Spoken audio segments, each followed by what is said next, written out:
Record. 4, 3, 2, 1, c'est parti. Tu me laisses une petite seconde pour pas louper ma phrase d'intro et puis OK? Ouais, Sinon je la referai. Du coup, la vidéo est enregistrée, mais je sais pas ce que pour le moment, j'en fais rien. Peut-être un jour, on les publiera, mais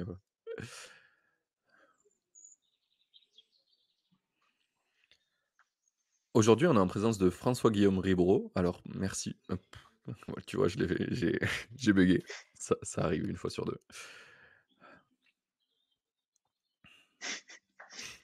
Ouais, mais c'est le plus la première phrase, toujours le pire. ouais, c'est ça et puis c'est bien que ça commence par toi.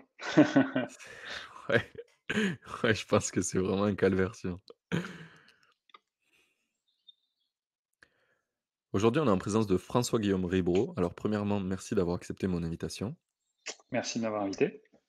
Du coup, François-Guillaume, si tu devais résumer ton parcours en deux trois phrases, comment tu te présenterais? Ouais, je suis avant tout un développeur, hein, quelqu'un qui aime créer. En sortant des études, j'ai créé ma première boîte, avec quelqu'un d'autre. On l'a revendue. Je suis rentré dans l'univers des startups. Je suis passé aussi par des grands groupes comme, le groupe Ouest France où j'étais, l'architecte du groupe et puis en parallèle de tout ça, bah, j'ai créé des SaaS, bon, sur mon temps libre. D'accord, hein. Donc du coup, on va un peu parler des SaaS que tu as créés. Peut-être j'aimerais bien revenir d'ailleurs dans un premier temps dans la première boîte que tu as faite et que tu as revendue. C'était quoi? Mmh.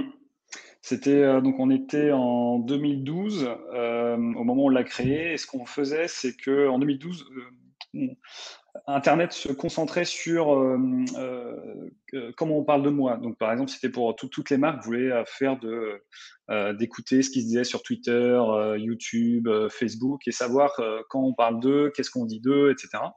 Donc moi j'étais plutôt sur la partie, technique, et produit. Donc ce qu'on faisait, c'est qu'on captait tous les flux des réseaux sociaux et on allait, filtrer ces flux-là, pour permettre à des marques comme, BNP Paribas, Alstom, Sodebo, et compagnie, d'écouter ce qui se disait sur eux sur les réseaux sociaux, dans un premier temps. Dans un second temps, de pouvoir communiquer sur les réseaux sociaux. Et dans un troisième temps, on avait créé un truc qui s'appelait le bad buzz, l'arme ultime anti-bad buzz. Et ça te permettait, dans les 5 premières minutes, de savoir qu'il y avait un bad buzz qui démarrait autour de ta marque. Parce que comme on captait les réseaux sociaux, on était capable de détecter des sentiments négatifs autour de ta marque automatiquement et donc d'alerter tes équipes de com. Ah oui, à l'époque, tu faisais déjà du sentiment analysis. Ouais, ouais, ouais, c'était en Ruby, on se marie bien. Ouais. Et du coup, cette boîte, tu as fait déjà, tu as eu combien de clients? C'était quoi un peu le revenu, Alors, À la louche, hein? ouais, alors le revenu, je pourrais pas te donner cette information, parce que là, je m'occupais pas de cette partie-là, en vrai. OK. J'étais encore très le techos qui sort de l'école d'ingé et qui s'intéresse pas forcément à cette partie-là. Donc j'essaye au fil des années de lutter contre ça. Du coup, donc ça, je pourrais pas trop te répondre. Je savais qu'on avait, une soixantaine, 60-70 clients. Qu'on allait chercher avec de l'activité commerciale. Il y avait, voilà. Et puis on faisait aussi pas mal on participait pas mal sur le blog du modérateur ou autre. On avait des partenariats avec ces gros blogs là qui nous permettaient aussi d'avoir de l'entrant. Et voilà. D'accord, ouais. Et cette boîte, vous l'avez fait pendant combien de temps?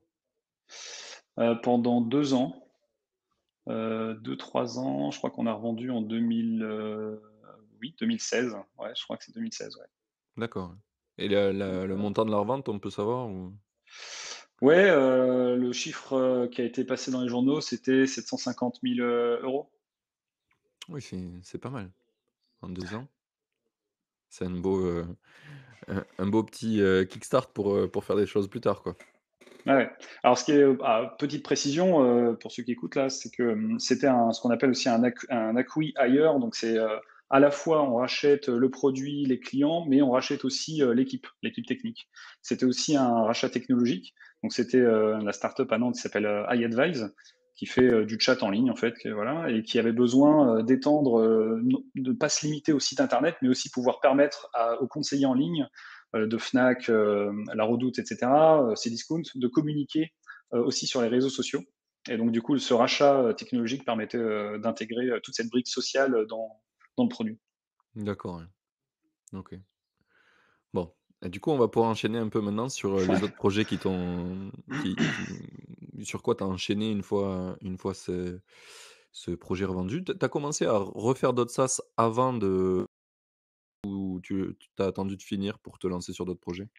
Alors, j'ai peut-être pas fait la meilleure chose, en tout cas, c'est que dès 2012, alors que je suis en train de travailler sur tout le produit Bringer, toute la partie technique et cetera, on stocke des flux en temps réel, on a besoin de mettre à jour des compteurs en temps réel et j'utilise une base de données que certains connaissent déjà, qui s'appelle Redis, qui permet de faire du stockage en clé valeur.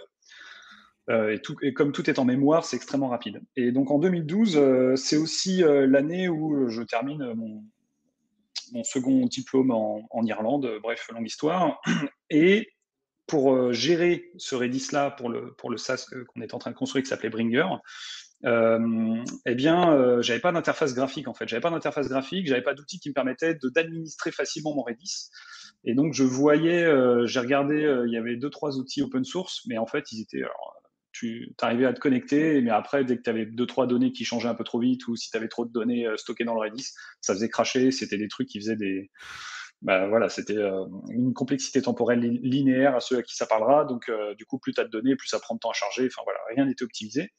Et du coup, je me suis dit, à la fois, je devais faire un projet de fin d'année pour mon master, à la fois, j'avais ce problème-là sur mon SaaS, et en même temps, je me suis dit, ça serait pas mal que je fasse un SaaS tout seul.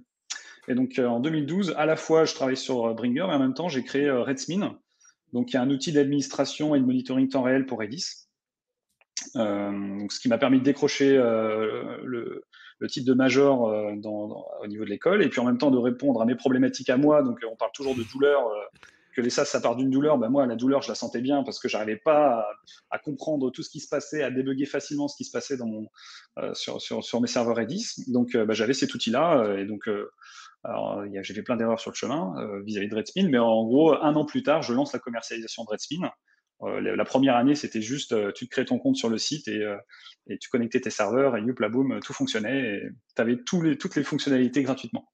J'ai lancé juste la partie monétisation un an plus tard. D'accord, ouais. Et quand tu l'as lancé, ça a donné quoi? Tu es arrivé à avoir des clients payants ou tu as galéré comme tout le monde? En fait, le fait d'être parti sur un modèle freemium, alors surtout pour les développeurs qui aiment bien les choses gratuites et qui aiment rarement sortir la carte bancaire, bon, je le dis souvent, mais ouais, le business to développeur, B2D, c'est pas le meilleur marché, c'est pas le plus simple parce que les devs, il faut vraiment que tu apportes beaucoup de valeur pour qu'ils aient envie de mettre de l'argent dedans, ou en tout cas qu'ils aillent.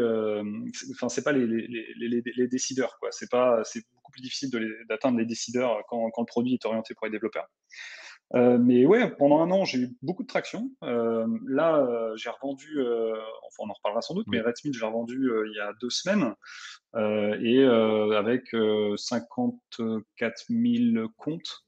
Alors sur les actifs, il y en a moins, mais ça donne un ordre de grandeur un peu. Alors c'est pas non plus exceptionnel, mais sur un marché de niche comme l'administration de Redis, c'est pas rien, je pense.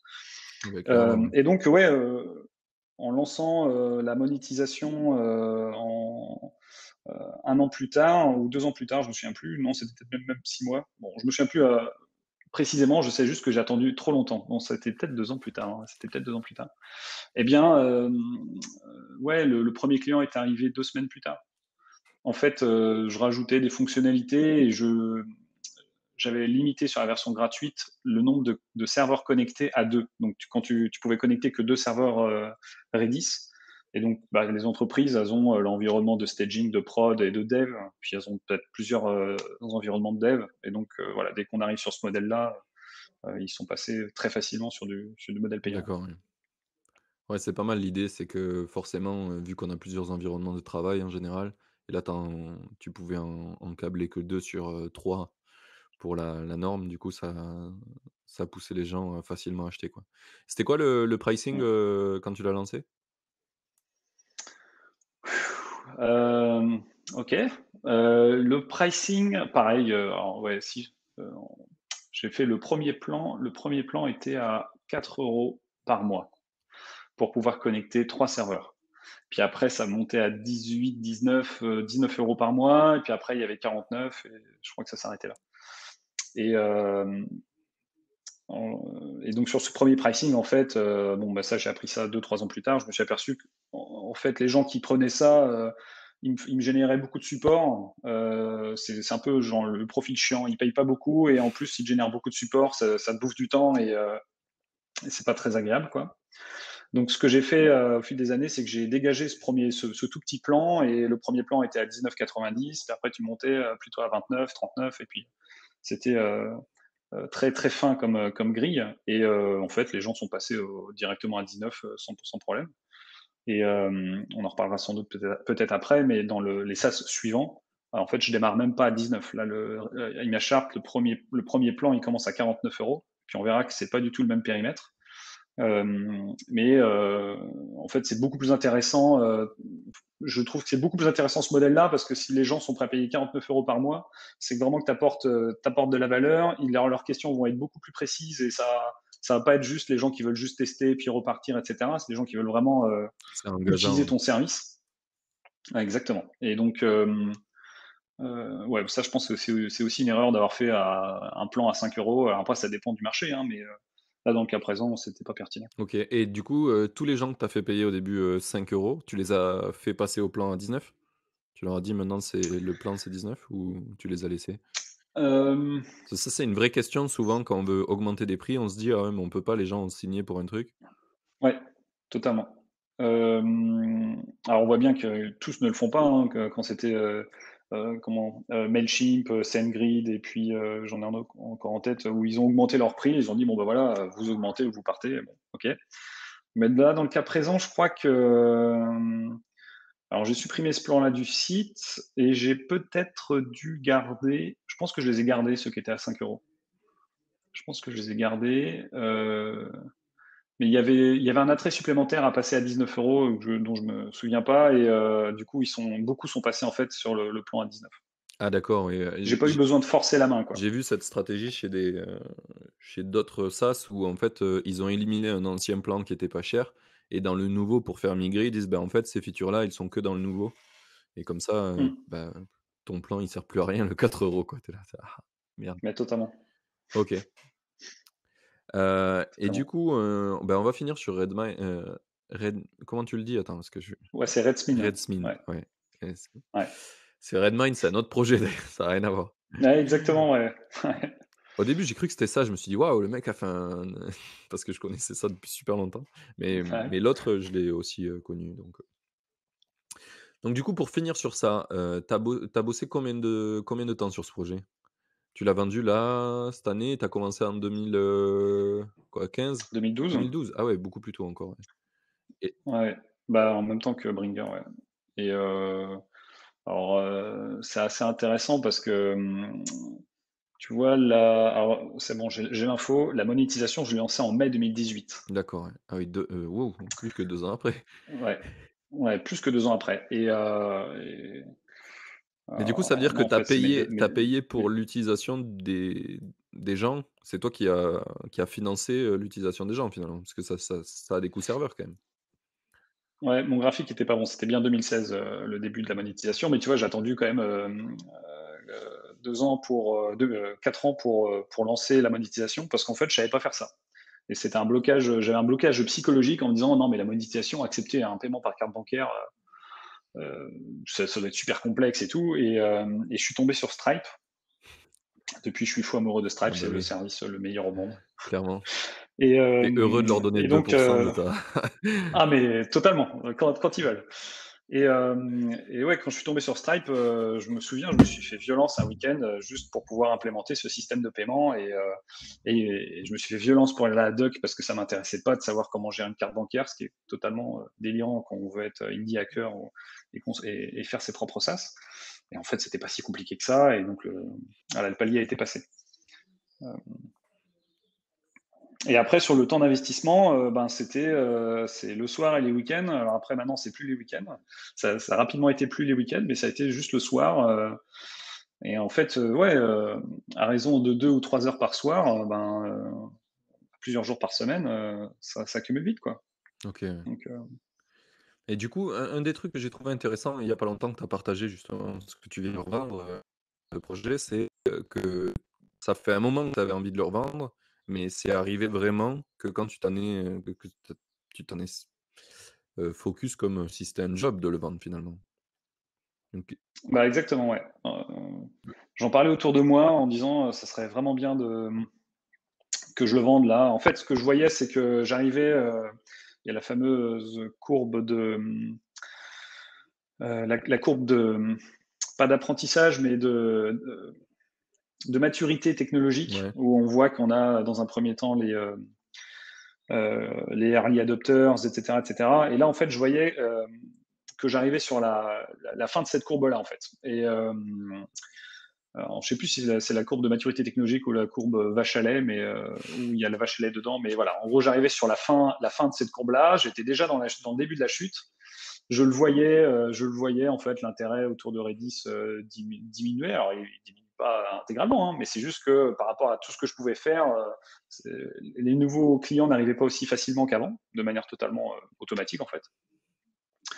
Et donc, je me suis dit, vu que c'est un produit que j'ai lancé en 2012, j'avais des compétences différentes de celles que j'ai maintenant, en tout cas une expérience qui était plus jeune, et j'ai fait pas mal d'erreurs sur le chemin, des modélisations que j'aurais pu faire différemment. Et le coût de modifier tout ce produit-là pour le mettre au niveau et pouvoir mettre notamment tout ce qui est ce que j'appelle les fonctionnalités enterprise, donc c'est-à-dire la capacité d'avoir du SSO sur ton Active Directory ou ton Google Apps, la capacité d'avoir de l'auditabilité, la capacité d'avoir les permissions fines, la capacité d'avoir plusieurs organisations, des équipes, etc. Tout ce que les entreprises demandent à chaque fois finalement. En fait, ça me coûtait juste trop cher de le réimplémenter dedans. Et je me suis dit, ben, tant qu'à faire. Puis en plus, voilà, le temps passant, j'ai plus les besoins que j'avais autour de Redis. Donc je me suis dit, ça serait pas mal de le vendre. Et pendant 2 ans, comme ça, j'en parlais autour de moi en me disant, bon voilà, ça va tomber à un moment donné. Et j'ai bien eu des propositions de rachat, alors soit par je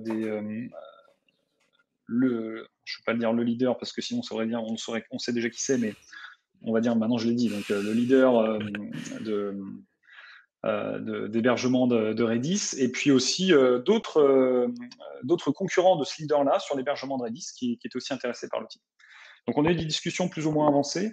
En fait, moi, ce qui me plaisait pas, dans le cadre du leader, c'était encore un acquis-ailleurs, c'est-à-dire que ils achetaient Redsmin, mais en même temps, je devenais employé chez eux. Et là, ça allait un peu contre ma philosophie de liberté, on va dire. Et puis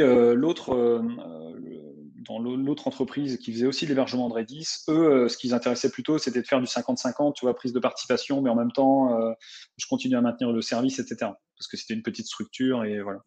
Et là, c'est pareil en fait. Je préférais fermer la porte, j'avais d'autres idées de SaaS déjà à ce moment-là, et donc pouvoir les démarrer quoi.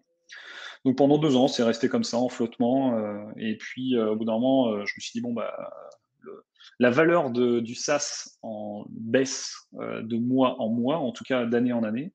Et donc il faut vraiment prendre le taureau par les cornes.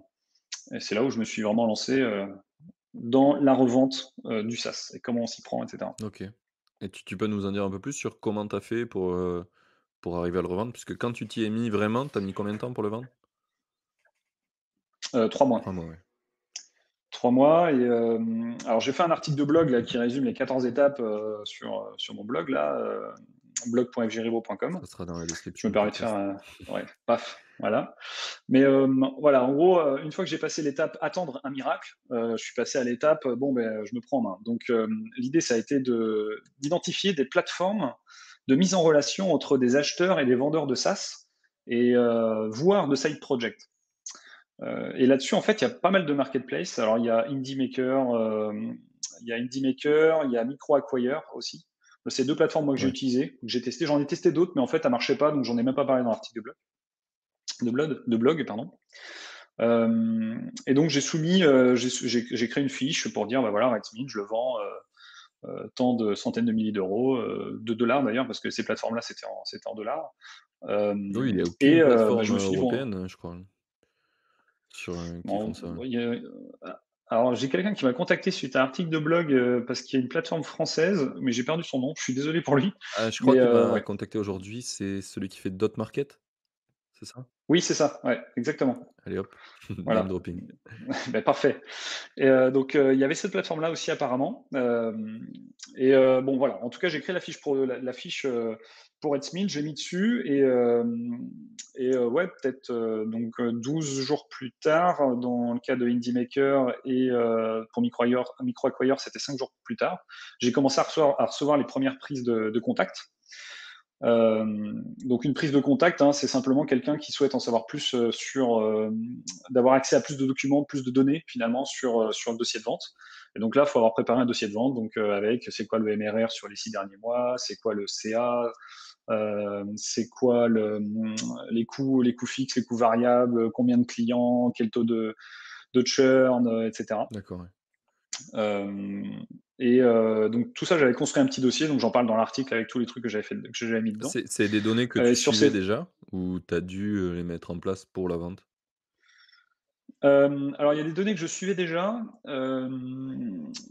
J'utilisais pas Chartmogul, mais Profitwell, Ouais, qui est un service en ligne. En fait, on connecte son Stripe dessus et hop, on a toutes ces données là qui arrivent et ça permet un peu de savoir aussi est-ce que mes clients sont plus sur tel type d'offre ou sur tel type d'offre aussi de pouvoir avoir une répartition des clients par géographie, ce qui permet aussi parfois de caler aussi sa com ou le travail de son référencement plutôt sur la partie américaine ou plutôt l'Asie. Typiquement, ImageCharge, je sais qu'en Asie, ça marche super bien. Donc voilà, ce genre de choses. Mais j'avais aussi connecté Chartmogul que je connaissais pas à l'époque, ou Mogul, je sais pas comment on dit. Pareil, on connecte à Stripe et ça nous permet d'avoir des rapports. Et donc tout ça, en fait, ça m'a permis de générer tout ce qui est cohorte, tout le suivi des MRR avec différents segments, le cash flow, le ratio entre gratuit payant, la, la lifetime value, etc. Et donc ça, c'était dans mon dossier. Je fournissais ça à ceux qui demandaient une prise de contact. Et après, du coup, voilà, ils ont posé. Ah oui, aussi, il y avait un autre point, c'est que ces gens-là posent très souvent les mêmes questions. En fait, en tant qu'acheteur, on va souvent poser une question quel effort ça va demander de maintenir ton produit, quelles connaissances je dois avoir, parce que c'est souvent des gens qui sont soit déjà dans le SaaS et même dans l'indie hacking, soit des gens qui veulent se mettre dedans. ouais. Donc ils ont leurs connaissances et puis ils savent là où ils sont un peu plus faibles et donc il faut qu'on les rassure aussi là-dessus. Est-ce que ou pas d'ailleurs, on va leur dire bah non, c'est pas la peine, vous pourrez pas maintenir. Donc l'écoute maintenant, ça c'est souvent une grosse question. La stack technique, c'est quoi les technologies pour savoir s'ils peuvent ou pas maintenir. Et d'ailleurs, il y a eu pas mal de questions là-dessus sur les réseaux sociaux qui me demandaient est-ce que la stack technologique que tu choisis sur ton SaaS définit ses capacités de revente. Ah ouais. En tout cas, c'est vrai que c'est assez intéressant parce que je pense qu'un SaaS qui est fait en Haskell ou en Rust, même si c'est des langages exceptionnels, en termes de reprise sur le marché, ça me semble un peu plus compliqué plutôt que, comment dire, il y a des petites astérix dans tout ce que je vais dire, mais plutôt que de l'avoir fait en Java Spring Boot ou en PHP ou en Node.js ou en Python, voilà, c'est pas, je pense, la même Oui, c'est barrière à l'entrée, forcément quoi. lié à la popularité du langage. Plus un langage que tu as utilisé est populaire et plus ta capacité de revente va être plus forte, on va dire, Mm. puisque, donc ils vont pas être bloqués au moment de dire: «Est-ce que je peux le maintenir? Oui ou non?» quoi. Forcément Ouais, ça va totalement. filtrer. Bon, après, c'est pas pour ça qu'il faut pas se lancer là-dessus avec ces langages-là, mais parce qu'on veut dormir la nuit aussi, mais bon, voilà. Oui et puis tu te lances pas forcément dans l'optique de revendre. C'est une des Ouais. possibilités, mais Ouais, ouais. c'est pas forcément, l'optique pour tout le monde, quoi.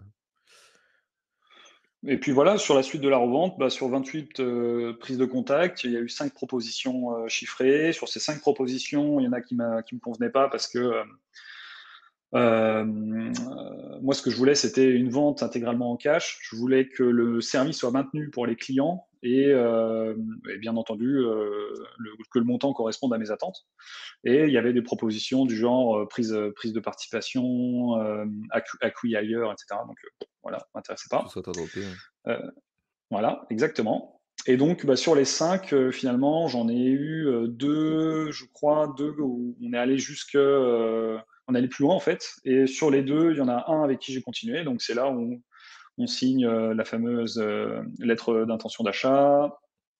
qui va nous permettre ensuite d'enchaîner sur la due diligence. Donc c'est là où en fait je vais pouvoir prouver à la personne, au potentiel acheteur que j'ai pas bullshité sur les chiffres, etc. En lui montrant un peu, ou soit en lui donnant des accès, soit en lui montrant les dashboards Stripe, des extraits de code. Enfin, on se Ouais. balade dans le GitLab par exemple ou le GitHub, voilà. Et puis une fois qu'on a passé la due diligence et donc que le potentiel acheteur est en phase, bah, on passe sur la constitution des contrats, donc le transfert des assets, pourquoi pas un NDA, là j'ai dû signer un NDA pour le coup. Oui, tu peux Le, pas déclarer ce que tu sais le- sur ton produit, sinon tu voilà, puis pareil, la clause de non-compétitivité, je vais pas lancer un autre SaaS autour de Redis, voilà, ce genre de choses quoi. OK. Du coup, c'est intéressant, ce truc-là, c'est tu vendu à quelle nationalité? Je suppose pas un Français? Américain, un américain. Et ça pose des problèmes ou des difficultés, on va dire, de générer des contrats qui marchent pour toi dans ton cadre français et lui dans son cadre américain? Bah là, en fait, c'est lui qui était à la manœuvre, donc les contrats, c'est des contrats américains, donc législation américaine, à chaque fois, c'était à voir avec la cour de New York, nanana. D'accord, ouais. Donc ouais, j'ai fait relire ça après à mon avocat, rennais, mais ouais, voilà, il a eu 2-3 choses à redire, mais sans plus, donc D'accord, ouais. voilà. OK. Et du coup, est-ce qu'on peut un peu avoir des chiffres de c'était quoi ton MRR à l'époque, au moment où tu vends? Ouais, mon MRR à l'époque, en juin, on est à alors c'est des petits chiffres, hein, moi je suis pas j'ai pas des gros sas et cetera, mais j'avais $2 800 de MRR en juin. Il y a une petite baisse là, je vois en juillet, août, mais on est autour des 2 000, voilà, D'accord, ouais. entre 3 000 et 2 000 de MRR. En fait, aussi pourquoi je leur vendais, c'est que j'avais pas du tout investi dans, la communication, le le marketing, rien, mais vraiment rien. Du coup, c'est, juste, j'ai fait un site, les gens faisaient des liens dessus et ils allaient dessus, quoi. Ils découvraient ça comme ça et j'ai même pas travaillé la SEO, quoi, donc Ouais, c'était que merde, comment on dit? référencement naturel, mais sans aucun travail sur ce référencement-là, quoi. Ouais, ouais, non, c'était plutôt dans le Donc sens, c'est de la cooptation, quoi. C'est quelqu'un qui en a parlé pour toi et qui lui a filé le ouais, ou lien. du bouche à Ouais, oreille, du ouais, bouche ouais, à oreille, ouais, voilà, ouais. c'est j'avais plus le nom en tête. Mais je pense que quand tu es développeur, c'est toujours ce qui là où tu pèches, hein, clairement, sur, LinkedIn Stats, j'ai fait un super produit et j'ai fait rien sur le pricing, sur le marketing, enfin la page de vente, ça m'a saoulé de la faire. J'y suis allé en reculons pendant 2 semaines alors que c'était pas compliqué, tu vois? Mais Exactement. au début, j'avais Ouais, juste une vieille page, avec que du texte, et genre qui te donnait pas du tout envie de juste télécharger, quoi. Et je l'ai refait faire et c'est ma copine qui a fini par refaire la page, parce qu'elle m'a dit: «Mais vas-y arrête avec ça là, ça c'est nul. Si genre tu as fait un bon produit, mais ouais. personne va vouloir lire cette daube pour y accéder, quoi». Et pareil pour le pricing, tu vois? Enfin, je sais pas si toi ça t'est arrivé, mais quand j'ai mis le pricing en place, en fait, le plan free, il était tellement bien que tu avais pas besoin de payer, quoi. Enfin, Bah, c'est ce qu'ils ont dit, les différents, potentiels acheteurs, c'est ce qu'ils ont dit sur Redsmi, quoi. C'est que le pricing était trop gentil. Enfin, sur la version gratuite, il y avait trop de trucs, quoi. ouais, voilà.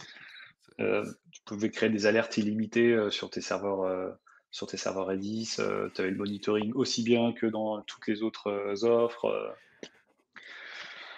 C'est un peu on va dire que c'est la je tu sais, tu peux déformer après l'histoire en disant: «Oui, mais c'était la philosophie hacker», tu vois? J'ai appris des choses, je redistribue gratuitement, tout ça, quoi. Si je veux dorer un ouais, peu, ouais, voilà, ouais. tu vois? Mais ouais, c'était pas d'un point de vue purement, commercial, non, c'est pas la panacée. D'accord, ouais. Bon, du coup, les gens qui ont acheté, potentiellement, ils y voient une capacité de faire de l'upsell à fond, quoi. Ah Ouais. bah, bien sûr, bien sûr. C'est des gens qu'on il y en avait même, c'était ils faisaient que ça, en fait. Ils rachetaient, des SaaS où ils rentraient à 50 dans les SaaS et ils se prenaient, les marges supplémentaires qu'ils allaient dégager. Ah! Enfin Tu as eu les des offres revenus comme ça? supplémentaires qu'ils allaient dégager. Ouais, j'ai eu ça sur, ImageChart là et 2 américains encore, qui font que ça, quoi.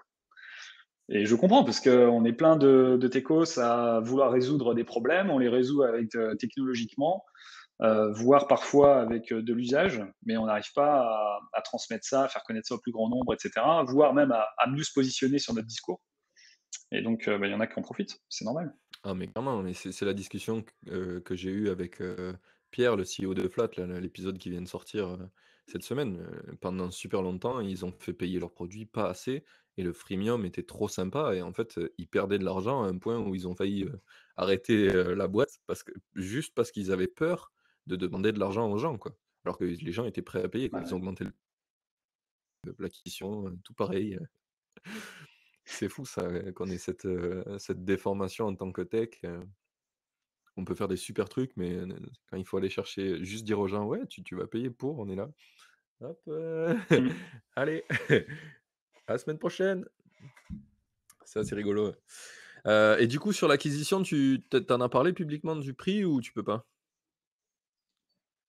Non, ça, c'est ça qui est sous NDA notamment, ouais. OK, Le nom de l'acheteur, et le prix, ouais. yes. Et beh, c'est pas Puis grave. les technologies derrière, Oui, oui. enfin, je peux en parler des technos, mais pas rentrer dans le détail, ouais. Oui, oui, oui, moi, de toute façon, c'est pas notre cible sur ce podcast. Si on commence à parler de tech, je vais Bah, perdre la moitié de l'écoute. Mais du coup, on va pouvoir un peu parler de ImageChart puisque est-ce que c'est le ouais, le le projet juste après que tu as fait? Ou il y en a eu d'autres, qui ont pas marché? oh, il y en a eu plein d'autres, en fait, et même, très souvent, je réfléchis en me disant: «Mais il faut que je liste ceux qui ont échoué», en fait. Des projets que tu lances, comme ça, tu es un soir avec des amis et puis qui sont bien entendu aussi des développeurs et on se dit: «On va faire ça», donc en fait, on se lance à coder ça, puis en fait, ça fait du vaporware. Au mieux, tu as fait une page d'accueil, il y a rien derrière. Hem, donc ça, c'est arrivé plein de fois, quoi. Plein, user API, et cetera. Il y en a qui sont arrivés jusqu'à la prod, comme MailPoppin. Je crois qu'il a été fait après ImageCharts. Ouais, je pense qu'il a été fait après ImageCharts. Donc, ImageCharts, je l'ai lancé en 2016. Hem et MailPoppin, j'ai lancé après. Donc le site est toujours up. Je pense que je vais le couper à un moment donné. C'est un service qui te permet de, en gros, les emails de Stripe, quand quelqu'un t'a payé, à l'époque, parce qu'apparemment ça a changé, ils étaient assez pourris. En fait, ça donnait juste le montant, l'email de la personne et son identifiant et tu savais rien d'autre, en Ouais, tu fait. sais Tu même savais pas pas quel combien de temps, service, de quoi, ouais. c'est ça, le plan, toutes les métadatas que tu avais stockées sur cette personne-là dans Stripe. Tu savais pas depuis combien de temps, elle était présente dans Stripe, quelles étaient ses dernières factures, et cetera. On n'avait aucune information et donc MailPoppin, la seule chose qu'il fait, c'est qu'il prend ces emails-là de Stripe et te les transforme en te rajoutant toutes ces métadonnées. Ce qui fait qu'au lieu de recevoir les emails de Stripe qui sont assez vides, tu reçois un email augmenté avec, plein d'informations. Et donc, bah, pareil, je lance ça en gratuit. Il y a il y a il y a toute une boîte à Paris qui utilise ce service-là. En fait, chaque personne a connecté son adresse email dessus, sur, MailPoppin. Donc je crois que c'est mon plus gros, utilisateur, on peut pas dire client, mais utilisateur. Et à part ça, ouais, il y a 5-6 autres boîtes et c'est terminé, quoi. D'accord, ouais. Donc, C'est voilà et intéressant en de plus noter maintenant, que j'utilise plus donc, que tous les services dont tu as parlé jusque-là, ça vient d'un pain chez toi, quoi. Je suppose que ah ImageChart, toujours, c'est la même chose. toujours et les prochains, c'est ça aussi. Cool, il y a les prochains, Bah, ouais, ouais. en fait, ouais, il y en a 2. Il y en a 2. Mais il y avait une ouais, il y en a 2. En fait, après voilà, l'erreur que j'avais fait aussi à un moment donné, c'est que je paralysais trop. Alors je suis pas trop d'accord avec les gens qui disent, mais après voilà, comment dire? Si tu paralyses au niveau où je l'ai fait, bah, moi j'arrive à ces résultats-là donc Redsmin, c'est entre 2000 et 3000 de MRR et puis, ImageCharts, ça c'est un très bon mois, mais c'est entre 3005 et entre 3000 et 3005 de MRR. OK. Donc voilà, mais une fois que tu as 2 sas comme ça, bah, tu peux arrêter de travailler, hein. Donc c'est largement suffisant pour vivre. Les coûts fixes là-dessus sont de l'ordre de 200 € maximum par mois. Donc enfin non, pardon, les charges de manière Ouais. générale. Donc une fois qu'on a dit ça, bien sûr on pourrait, enfin voilà, ça vaut pas de faire du consulting ou autre, mais ce que je veux dire, c'est que c'est largement suffisant pour arrêter de travailler et de se concentrer que sur ça. Attends et on est je suis perdu de pourquoi on en est arrivé là. Parce que, le fait de paralyser, sur différents Ouais, projets, bon voilà, fait que tu peux pas te concentrer, enfin, c'est pour ça qu'on lit pas mal dans les bouquins sur l'entrepreneuriat, faut être focus, focus, focus. Après c'est un peu différent parce que tu fais ça sur ton temps libre, tu fais ça le soir, tu déjà une journée de travail derrière toi, tu es un peu plus fatigué, tu pas forcément voilà, donc si tu vas plutôt faire des choses qui émotionnellement te font plaisir, Donc si tu as envie de lancer un autre SaaS, moi je dis, mais vas-y quoi. Même si, ça tu vas pas faire, enfin là, Imagechart, c'est d'augmenter l'objectif, c'est d'augmenter son MRR justement en se concentrant beaucoup plus dessus par rapport à d'autres SaaS qui pourraient exister ou que je pourrais créer plus tard, plutôt que de les créer maintenant, c'est ça que je dis. Ouais. Mais voilà, je préfère paralléliser et me faire plaisir que, d'être focus sur un seul truc, mais en fait, pas être, super heureux dans ce que je fais, quoi. Mais je trouve que ça a un avantage, la parallélisation, c'est que, quand tu restes trop sur un sujet, au bout d'un moment, ta productivité, de bonnes idées, elle diminue, je trouve, et tu tournes un peu en rond sur ta capacité à amener des nouvelles idées pour faire améliorer ton produit. Et si tu switches un petit peu entre plusieurs sujets où tu mets beaucoup d'énergie, ben, je trouve que ça se recharge un peu les uns les autres, et t'apprends, et par défaut, tu es obligé d'apprendre aussi à faire des choses impactantes. Alors que si tu es que sur un projet, tu es capable de passer 6 mois sur un truc débile, et et à la fin tu Et dis: bien «Ça a sûr, ouais. servi à rien ce que j'ai fait, putain, j'ai perdu 6 mois». Et du coup, le fait de switcher, ça, il y a ce truc-là. Mais après, tu vois ce que tu disais sur les projets et de faire ça en parallèle de ton taf. En premier lieu, moi, ce que je conseille aux gens, avant de se lancer, c'est, gérer des problèmes qu'ils ont, dans leur life, et supprimer des choses qui leur prennent du temps. Tu vois? D'abord créer du vide, Mmh. et après se dire: «Bah, qu'est-ce que je vais faire de ce vide-là?» Parce que si tu commences et que, tu travailles de 8 heures à 18 heures, et que, le soir tu prends l'apéro, tous les soirs avec tes potes, et que ça finit tous les soirs à 22 heures, ça sert à rien d'essayer de lancer un projet, mec. Ça tu iras nulle part. Exactement. Dans 6 mois, tu vas te dire: «Putain, j'ai bossé 1 heure dessus». Et alors que si tu commences à avoir du temps où tu te retrouves solo, et tu finis par scroller tout Instagram, tout Facebook, tout YouTube, au bout d'un moment, là, j'ai du temps à perdre, et qu'est-ce que je peux faire, de ce temps, quoi? Et souvent, dans la dynamique Mmh. d'aller chercher, à résoudre tes pains au quotidien, bah, du coup, tu vas avoir des idées de super produits, parce que, bah, tu vois, ton problème de Redmine, c'était finalement pour gagner du temps, quoi, de Redsmin, putain, j'arrive avec ce Ouais, nom. tu vas y arriver. Ah, mais du coup, tu as voulu faire ce projet parce que tu perdais du temps à toujours explorer tes bases de données, et du coup, Exactement. tu t'es dit: «Putain, mais est-ce que finalement, je serais pas, enfin, je suis sûr que tu as dû te poser la question en mode, bah, je dois pas être le seul à avoir ce problème, et je vais en faire un produit pour moi, et puis, bah». Ouais, c'est ça. Et c'est là où c'est super cool, c'est qu'on peut créer nos propres outils, quoi. On n'est pas limité par la matière, donc c'est très facile de créer ses propres outils et donc de répondre à ces problèmes, donc Redsmith, c'était exactement ça. Mais Imagechart aussi, hein, Bon, on va aborder on a ImageChart, là, ça abordé le ça su ça fait ouais, ça fait trop longtemps qu'on tourne autour. C'est quoi ce produit? ouais. C'est quoi ce projet? Et d'où il est venu?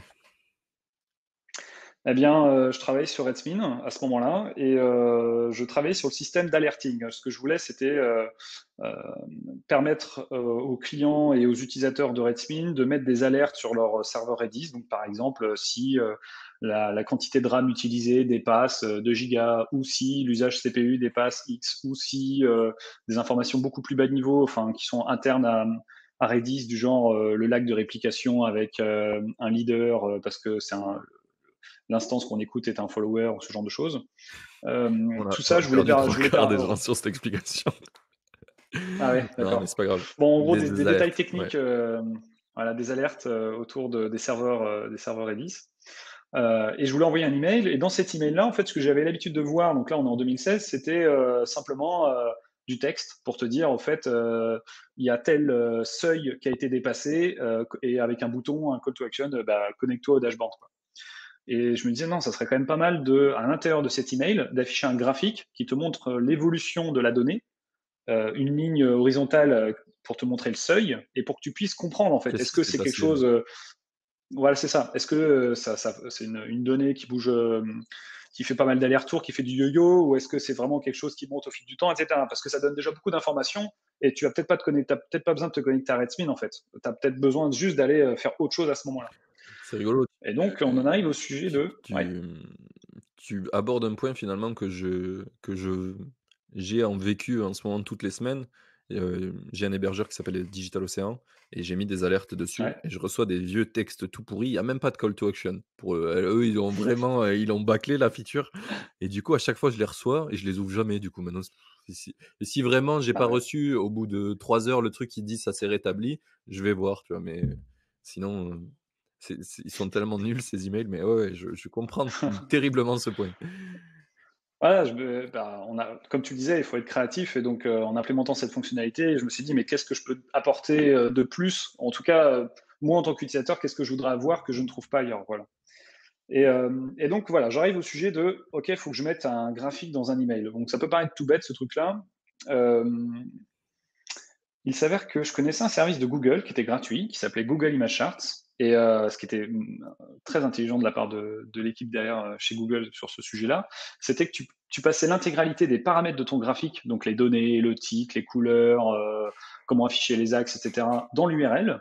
Donc même quelqu'un de non technique est capable de faire ça et tu fais entrer et ça te retourne directement ton image. Donc ça te génère ton graphique comme ça et j'utilisais ça sur pas mal de services à l'époque. Et je me dis: «Bon, bah, je vais utiliser ça».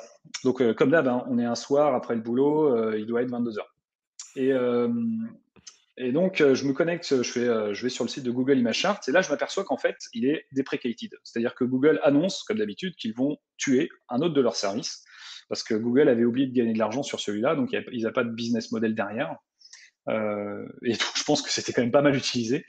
Donc, ils ont dit: «Bah, voilà, c'est deprecated, ça peut couper à n'importe quel moment». Et ils avaient annoncé ça en avril, 2016, tu vois? Et bon, c'est quelque chose comme ça ou c'était même bien avant. Je me permets de regarder rapidement et du coup, je me dis: «Merde, moi, c'est exactement ce que je veux, en fait». Moi, leur service, c'est exactement ça ce que je veux. En fait, ils l'ont déprécié en 2012, tu vois? Ouais. Donc moi, j'ai vu ça en 2016, donc ça faisait déjà pas mal de temps qu'ils avaient déprécié ce service-là. Mais donc j'ai cherché des alternatives. Je me suis dit: «OK, ben, j'adore leur modèle, il doit forcément avoir un autre service en ligne, qui permet de faire ça». Et il y a un autre service qui s'appelait charturl.com et en fait, je me suis dit: «Bon, bah, je vais utiliser ça». Je commence à regarder et en fait, c'était, comment dire? Le temps de générer l'image, ça prenait entre 3 et 5 secondes. Je ne vais pas rentrer dans les détails techniques, parce que c'est pas pour, voilà, mais en gros, en faisant ce qu'on appelle de l'ingénierie inversée, c'est-à-dire en analysant qu'est-ce qu'eux ont fait derrière, on s'aperçoit qu'ils ont fait une usine à gaz, quoi, version courte. Et je me dis: «Bon», je regarde s'il y a d'autres, alors ils avaient des clients, hein, charturl.com, ils ont d'ailleurs toujours des clients apparemment. Et je me dis: «Bon, bah, OK, est-ce qu'il y a d'autres alternatives?» Je regarde en open source et tout, je trouve pas, bon OK. Et là, je me dis: «Bon, bah, OK, nouveau problème, je vais créer un SaaS». Donc ce soir-là, en 3 heures, j'ai développé un petit service, que j'ai mis qui prenait en paramètre, dans l'URL, dans l'adresse, ça prenait, les données, le titre du graphique et cetera, juste pour un type de graphique, hein, j'ai fait un truc assez simple. Ouais. Et je me suis dit: «Je vais reprendre la même chose que ce qu'a fait Google». Donc c'était exactement la même chose que Google. Je pouvais copier-coller leur documentation et ça marchait pour mon service aussi. La seule chose qui changeait finalement, c'était le nom de domaine. Alors j'ai pas fait ça pour tout, hein, parce que en 3 heures, tu réimplémentes pas l'intégralité d'une API, mais j'avais pris les premiers paramètres et ça marchait. Donc j'envoie ça en production, le soir même. J'envoie ça sur une plateforme que vous connaissez peut-être qui s'appelle, Clever Cloud, qui sont des amis que j'ai eu au passage. Et bah, j'ai mon service qui marche. Donc ça me permettait d'avoir un graphe qui t'affiche, un line chart, donc un graphique de ligne. Ouais, c'est assez connu le line chart, je pense. Et ça marche en fait. Ouais, parfait. Et ça marche. Donc je mets ça dans l'email et boum, j'ai mon service qui marche. Et puis, je me couche là-dessus heureux de me dire: «Bah, ça y est, j'ai un truc qui marche et tout, pour l'API est ouverte, il y a aucun système de monétisation dessus». Et les soirs suivants, en fait, j'ai pas continué le système d'alerting ou amélioré le système d'alerting. J'avais un truc qui marchait, tu vois? C'était juste, j'avais un email qui contenait, un graphique. Ce graphique était généré par un service externe, un SaaS qui s'appelait ImageChart. Et ben, les soirs suivants, ce que j'ai fait la landing d'ImageChart et j'ai directement mis en place le pricing. En fait, ce que j'avais pas fait sur Redsmin, on a vu, ça a pris, plusieurs années avant que je m'en occupe sur Redsmin. Et là, j'ai fait, directement la landing et je dis: «Bah, le premier prix, il y a une version gratuite où, en fait, tu peux tout faire, mais tu as un watermark, qui s'affiche en haut à droite, qui met juste imagechart.com et tu as une version payante, un seul modèle, c'est à 49 € par mois, et ça t'enlève le watermark». Et je m'arrête là. Et si, je m'arrête là, OK, modulo, je mets un peu de doc, pour montrer comment ça marche Oui, et cetera. tu reprends la doc de J'en Google parle un peu que autour de que tu as moi. fait marcher et voilà. Voilà, en modifiant deux trois mots, pour pas me taper du duplicate content, mais en gros, l'idée, c'est ça, ouais. et je lance ça, j'en parle autour de moi et voilà. Je crois qu'il a fallu attendre 2 jours avant que j'ai une première personne qui me contacte, qui ait cliqué sur le Payé? bouton, souscrire, payer, et en fait, le bouton payer, bah, qu'est-ce qu'il faisait? Ça envoyait un email d'ailleurs, et ça mettait, bah, cette personne-là est intéressée, nin nin. Et donc je la recontacte, je lui dis: «Bah, voilà, OK, pas de problème», et donc là, ça c'est du Lean Software Development, donc le soir même, j'implémente le système de paiement, heu, avec, interface tout bête, et maintenant avec Stripe, on peut faire encore plus simple, on n'a même pas besoin de faire ça, enfin bon bref. Avec, Stripe Checkout pour ceux qui écoutent, on n'a même plus besoin de coder tout ça, ils fournissent déjà tout, Je l'ai implémenté, et c'est la folie. donc j'implémente ce truc-là, et ça a l'air d'être super. J'ai hâte de lancer un autre SaaS pour implémenter ça. Et donc du coup, voilà, j'ai mon premier client 2 jours plus tard, et alors les données sont sur indiehackers.com, ou ouverte, mais voilà, c'était en décembre 2017. Alors c'est qu'ils ont pas tout l'historique, pour ça, et je crois qu'ils doivent avoir que les 6 derniers mois. Bah non, plus que ça d'ailleurs, en fait, non, ils ont les 3 dernières années. Mais en gros, voilà, au fil du temps, ça a monté, monté, mais très doucement. Mais voilà, ça me permettait d'avoir des clients, et chaque fois qu'un client me demandait une fonctionnalité qui n'existait pas encore, ben, je l'implémentais. Et là, j'ai vraiment respecté la méthodologie Lean. Tant qu'un client me demandait pas, j'implémentais pas. Et j'ai fait ça tout le temps, tout le temps, tout le temps. Et tu Et faisais puis tu faisais après, on ça que arrive pour les clients payants ou aussi pour les gratuits? que les clients payants. En fait, ma réponse pour les clients gratuits qui me demandaient une fonctionnalité, c'est bah, aucun problème. Vous prenez un compte payant, et suite à ça, vous aurez accès à notre équipe, heu, qui en fait, Ah oui, est juste moi, mais vous aurez accès à notre équipe pour implémenter, ce que votre vous avez fonctionnalité. besoin. Et du coup, j'en ai converti pas mal comme ça, ouais. OK. En fait, cette barrière-là me permettait de ne pas m'embêter avec les clients gratuits, qui sont juste là pour, t'embêter, enfin, ouais, pour te faire perdre ton temps, en fait. Comment dire? Tout travail mérite salaire. À un moment donné, tu rends un service, soit le service, tu considères que le service que va te fournir MaChart est au niveau, et donc tu es prêt à payer 49 € par mois, soit c'est pas le cas, et à ce moment-là, ne viens pas m'embêter sur le support. Donc c'est un peu, contre-courant, attention, là, on parle sans filtre, hein, mais je suis très cordial quand je parle sur le Je support, suis mais pas une horrible personne. là, on est sans filtre. Voilà, c'est ça. On est entre, comment dire, entre gens qui essayent de monter des business comme ça, et de manière totalement pragmatique. Voilà, je voulais pas reproduire les erreurs de Redspin, à faire pas mal de fonctionnalités qui allaient être ensuite disponibles dans le gratuit. Là, l'idée, c'est que même il y a pas mal de fonctionnalités qui m'ont été demandées, que j'ai implémentées et que j'ai mis en place uniquement sur les comptes payants. Du coup, justement pour commencer à créer un déséquilibre entre le gratuit et le payant, Le fameux FOMO. à savoir, J'ai dit le ouais, fameux FOMO, c'est le fait que, bah, tu es en gratuit, tu vois un truc, mais tu peux pas l'utiliser alors que tu utilises déjà le produit, tu l'aimes bien et du coup, ça te manque, ça crée un manque et du coup, bah, tu as envie de payer. Ça devient obsessionnel, quoi. totalement. Et là, typiquement, bah, le support de Retina, le support, donc ça c'était facile à faire, mais le support des graphes composés, donc une seule image qui comprend plusieurs graphiques, le support de plus de 900 polices pour customiser ton graphique, le support d'afficher plusieurs axes, etc. Le support de la localisation qui a été demandé par l'équivalent de Uber en Asie qui s'appelle Grab, qui est à peu près la même taille que Uber, mais eux, ils gèrent, c'est l'équivalent de Uber en Asie, voilà, version courte. Et eux, ils avaient un gros besoin de reporting, et de pouvoir avoir plusieurs axes, et vraiment d'aller vraiment loin dans la customisation des graphiques. Ouais, typiquement, ça, dès que j'implémente ça, j'implémente pour eux, c'est eux qui financent ça, mais en même temps, je mets ça dans la version, dans les features du plan payant, quoi. Du coup, par exemple, du coup, Grab, c'est une super grosse boîte et ils sont sur le plan à 49 ou ils ont un plan enterprise spécifique? Non, alors je les ai mis, alors pareil, là, c'est là où tu vois que encore une fois, mea culpa, je suis pas expert sur la partie commerciale, mais en gros, j'ai que 2 plans payants, un plan à 49 par mois, un plan à 149 par mois. Il y a les abonnements à l'année, et si, il y a un dernier plan que j'ai oublié, c'est, le on-premise, et là, on pourra en parler pendant 1 heure, de comment est-ce qu'on fait un SaaS en on-premise d'un point de vue technique, mais aussi d'un point de vue administratif, et aussi la gestion des licences, qui lui est à 241 € par mois, mais en fait que je vends à l'année. Oui, c'est Et que l'année. j'ai enfin eu un premier client là-dessus. Ça, c'est un grand moment. Bah, c'est un autre sujet, mais ouais. Donc dans Grab, ils sont sur le plan à D'accord, ouais. 149. Ouais. Qu'est-ce qui différencie le plan de 49 et de 149?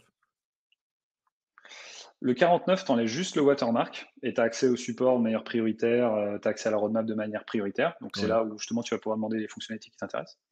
Et le plan A149, c'est là où tu as Retina, les graphiques composés, les fonds custom, les axes, la gestion de la OK, localisation, et ouais. cetera. Vraiment des features avancées, quoi. Ouais, exactement. OK. Bah, du coup, là, on peut revenir un peu sur ce sujet, on a parlé de pricing donc tu as déjà abordé le sujet du MRR, je crois? Tu là, tu as dit entre Mmh. 3 000 et 3 500, c'est ça? Ouais, c'est ça, entre Et 3000 et c'est quoi le 3005, ouais. ratio, payant, versus free, utilisateur free? Alors le fait d'avoir copié ce qu'avait fait Google fait que je n'ai pas de manière d'identifier les utilisateurs gratuits. Donc je peux te dire le nombre, le million de requêtes qui sont faites par mois sur le service. Je peux te dire sur ce million de requêtes, voilà le nombre de requêtes qui sont signées, c'est-à-dire que c'est des clients qui les ont fait. Mais alors déjà, pour sortir cette data-là aussi, si je dois avoir un dashboard là-dessus. Mais en gros, j'ai pas de, je peux pas savoir si sur tous ceux qui sont en gratuit, est-ce que c'est à 99% une seule personne. Ah oui, tu pas la différenciation parce que tu sers des images, C'est ça, il n'y a aucune identification qui est faite dans l'URL quand tu es en compte gratuit. En fait, n'importe qui, sans avoir besoin de s'enregistrer, peut utiliser le service. C'est aussi une force, mais c'est aussi un problème sur cette partie d'analytics, d'accord, ouais. quoi. Oui, tu peux pas identifier les gens, les recontacter, OK. Et du coup, si tu es un utilisateur payant, tu as un argument à mettre en plus dans l'URL qui est ton numéro de compte, quoi, en gros? Ou un token, je sais pas. Ouais, c'est à peu près ça, ouais, c'est l'idée. Alors, tu as ton numéro de compte et après, en fait, tu signes l'URL. Donc, on fournit. J'ai développé des librairies dans différents langages de programmation pour faciliter cette partie-là, parce que c'était aussi une barrière pour pas mal de clients qui sont parfois peu techniques. Ouais, Voire, il y a même un connecteur Zapier d'ailleurs qui existe pour ImageChart et qui gère ça en fait. Donc, ouais, tu as le nom du client, enfin pas le nom, mais l'identifiant du compte du client dans l'URL, plus une signature de l'URL complète, ce qui permet de ne pas forger l'URL, c'est-à-dire de modifier. Par exemple, tu payes ImageChart, je récupère l'URL que tu m'as envoyé et je modifie les paramètres et j'utilise ça dans mon service. Bon, ça, typiquement, tu ne pourras pas le faire parce que justement, il y a cette fameuse clé de signature d'accord, ouais. à la fin de l'URL. Voilà. OK, oui, ça allait être ma question d'après, c'est comment tu fais pour identifier, justement un service comme ça où c'est pas vraiment un account, Parce que c'est un SaaS vraiment particulier, tu as très peu Ouais. d'interface finalement, avec, pour les utilisateurs. Tu as de la doc Même pas. et de Bon, l'URL quoi, mais ouais, et en fait, pareil, en suivant la méthodologie Lean, personne m'a demandé un dashboard pour afficher, le nombre de requêtes en succès, en échec, les générations, temps de génération moyen, et cetera. du J'ai coup, il y en a rien pas. eu de ça. Donc, à date, il y a même pas de back office, tu as même pas de login, en fait. Tu as juste, quand tu crées ton compte, tu rentres juste ton adresse email, tu reçois un email avec, tes Qui t'explique identifiants comment faire pour les mettre. et Ouais, c'est tout, en fait. Ouais, c'est tout et il y a c'est rien fou d'autre. ça. C'est un SaaS qui a pas vraiment de site quoi, où il y a pas de tout se passe par des URL. C'est ça. C'est stylé parce que ça montre vraiment qu'il y a plein de façons de faire. J'aime bien, j'aime bien ça quoi. Il y a pas il y a pas besoin de faire un méga site avec un méga dashboard, plus c'est simple, plus tu Mmh, réponds aux problèmes et mieux c'est quoi. Et du coup, il y a une exactement. histoire un peu sur ImageChart et la dépréciation de Google. À un moment donné, ils ont arrêté ils l'ont terminé, complètement? Ouais, c'est ça, en fait, en fin février 2019, début, mars 2019, ils annoncent en fait, je sais pas s'ils l'ont annoncé avant, c'est ça où c'est assez ouf.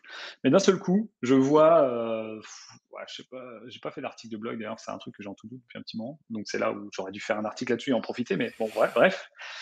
Je crois qu'il y a eu x4 ou x5 en termes de trafic sur le service et plein de créations de comptes. Mais là, j'étais débordé, ce qui veut dire que là, tu es en journée de travail, tu es en train de bosser et entre midi et deux, tu ne manges pas. La seule chose que tu fais, c'est que tu réponds à tes nouveaux clients et qui te posent plein de questions, quoi. Et après, c'était une semaine assez catastrophique parce que c'était ouais, 3-4 heures de boulot chaque soir parce que il y avait plein de clients qui viennent d'un seul coup parce qu'en fait, eux continuaient d'utiliser un service deprecated depuis 2012 chez Google.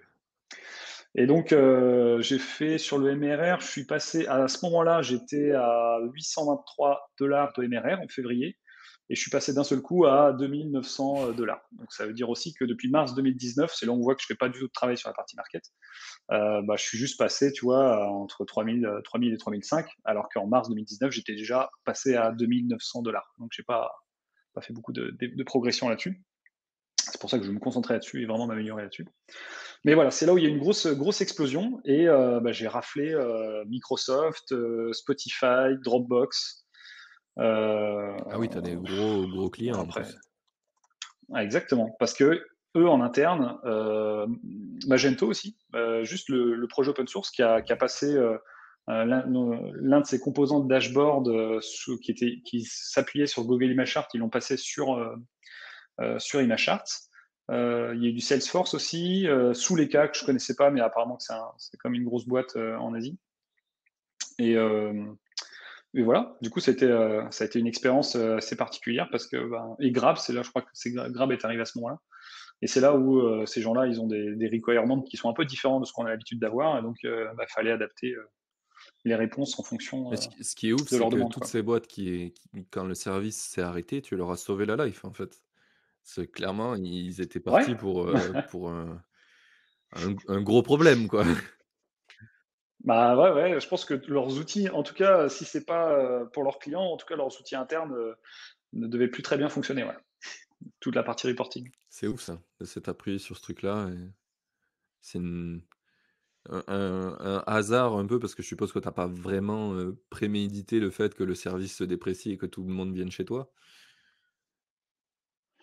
Alors, j'ai fait un article là-dessus sur, bah, justement sur Indie Hackers, si en fait au moment, alors c'est vrai que j'en ai pas parlé, mais au moment où je vois que, ce fameux soir où je travaille sur le système d'alerting de Redmine et que je vois que le service de Google est deprecated depuis 2012, qui peut se couper à n'importe quel moment, je comptais quand même sur le fait, en recopiant l'API, de faciliter la transition. En fait, mon placement, au niveau du produit, c'était, à ce moment-là, en février 2019, quand on faisait une recherche Google qui était Google Image Chart C'était toi. alternative, j'étais premier.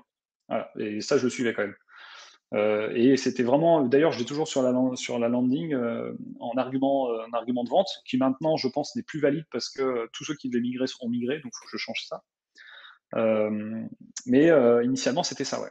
Et mon gros coup de bol, alors tu vois, entre le moment où je m'y mets en 2016 et février 2019, tu vois, tu as quand même un peu de temps qui s'est écoulé. Donc c'est pour ça où tu te dis, bon, heureusement que c'est pas mon business principal et que je fais d'autres choses à côté, mais Et voilà. maintenant, c'est devenu ton business principal? Tu travailles toujours à côté? Non plus. Ouais, ouais, je travaille toujours à côté. Alors, en fait, ça me j'étais un peu envieux de ceux qui ont des problèmes à être dans des grandes entreprises. Du coup, ce que j'ai fait, c'est que en 2017, je suis parti de la startup qui avait racheté ma première boîte et je suis allé chez, Ouest France en tant qu'architecte, et puis ensuite en tant qu'architecte du groupe. Et donc, ça m'a permis de découvrir c'est quoi le monde des grandes entreprises, c'est quoi leurs problématiques, parce que je me suis dit, c'est très bien de travailler dans des startups, et cetera, mais en gros, on est un peu dans l'entre-soi et on découvre pas les problématiques que tu peux avoir quand tu bosses dans des grands groupes.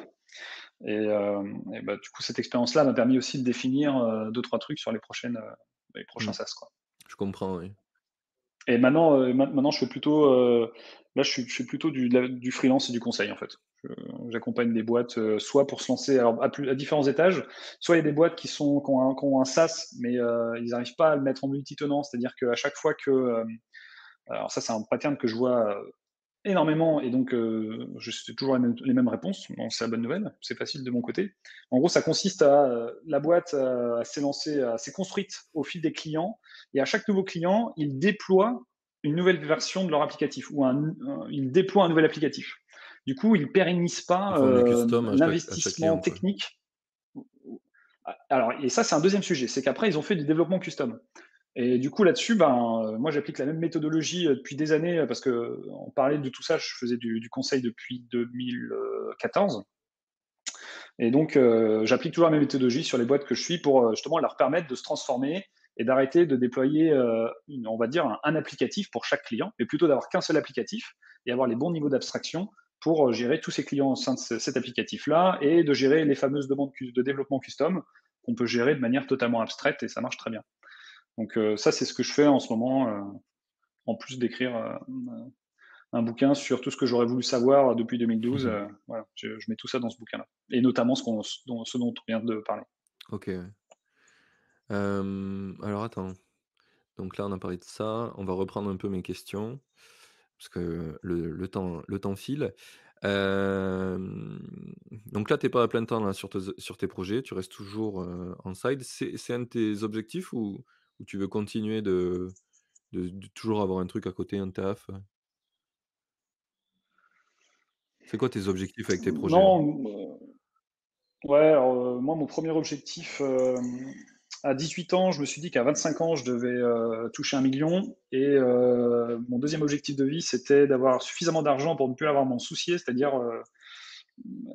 tu non pas de tomber dans le matérialisme, mais simplement de se dire, cette société étant basée sur de l'achat de matériel, je veux juste ne pas avoir à me soucier de ça. Voilà. Et donc, si, pour répondre à cette question-là, moi, mon objectif, c'est le plus rapidement possible de ne plus avoir, comment dire, de décorréler les revenus de l'activité, c'est-à-dire, bah, c'est ce fameux passive income. Voilà, ça a toujours été un objectif depuis 2012, c'est toujours un objectif. En vrai, là, je pourrais arrêter parce que ImageChart répond, enfin, on peut vraiment vivre avec ça. C'était suffisant. Alors, quand j'avais ImageChart et Redmine, c'était largement suffisant. Euh, mais là, ce que je fais, c'est que je continue à la fois en accompagnant des boîtes. Ce qui est très intéressant, c'est que tu as le lien humain, et donc bah là, ça permet aussi de découvrir des problématiques que je vois de boîte en boîte, et donc d'abstraire cette problématique-là, voire après d'en créer des SaaS. Donc là, c'est ce qui arrive avec les deux prochains.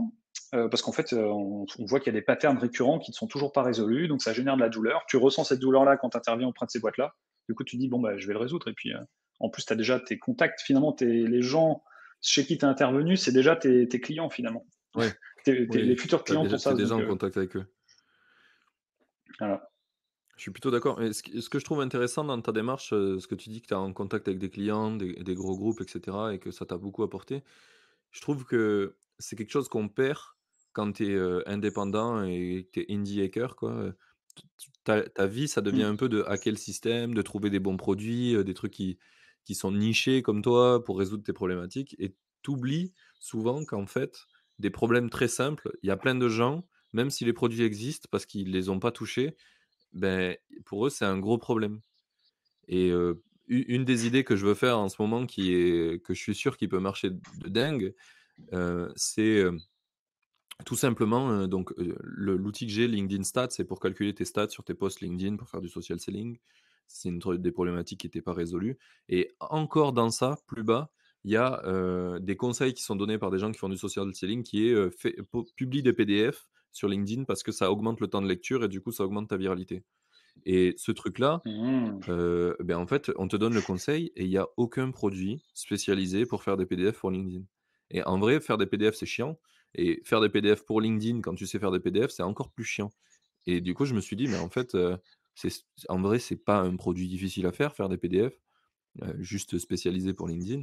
Du coup, je me suis dit: «Bah, en vrai, c'est mm, un pain», tu vois? Et au début, quand tu prends pas ce recul-là, je trouve, bah, tu te dis: «Ça peut pas faire un produit, je peux pas gagner d'argent avec», parce que c'est trop simple comme idée. Et quand tu vas, dans les grands groupes comme ça, tu vois qu'en fait, il y a plein de gens qui ont des problématiques qui sont très simples à résoudre et qui peuvent faire de l'argent. mm, Et c'est un truc qui me manque à complètement. plein de indie, quoi. Ils sont dans leur monde, ils se disent: «Bah, ça, je peux pas en faire un produit». En vrai, tellement il y a tellement de produits ultra simples, et quand tu commences à suivre les mecs, sur Twitter, justement, c'était ce qu'on parlait en off tout à l'heure, c'est que les gens qui ont Mm, vraiment compris ça, c'est souvent des Américains, des indies américains, et ils font des trucs ultra simples.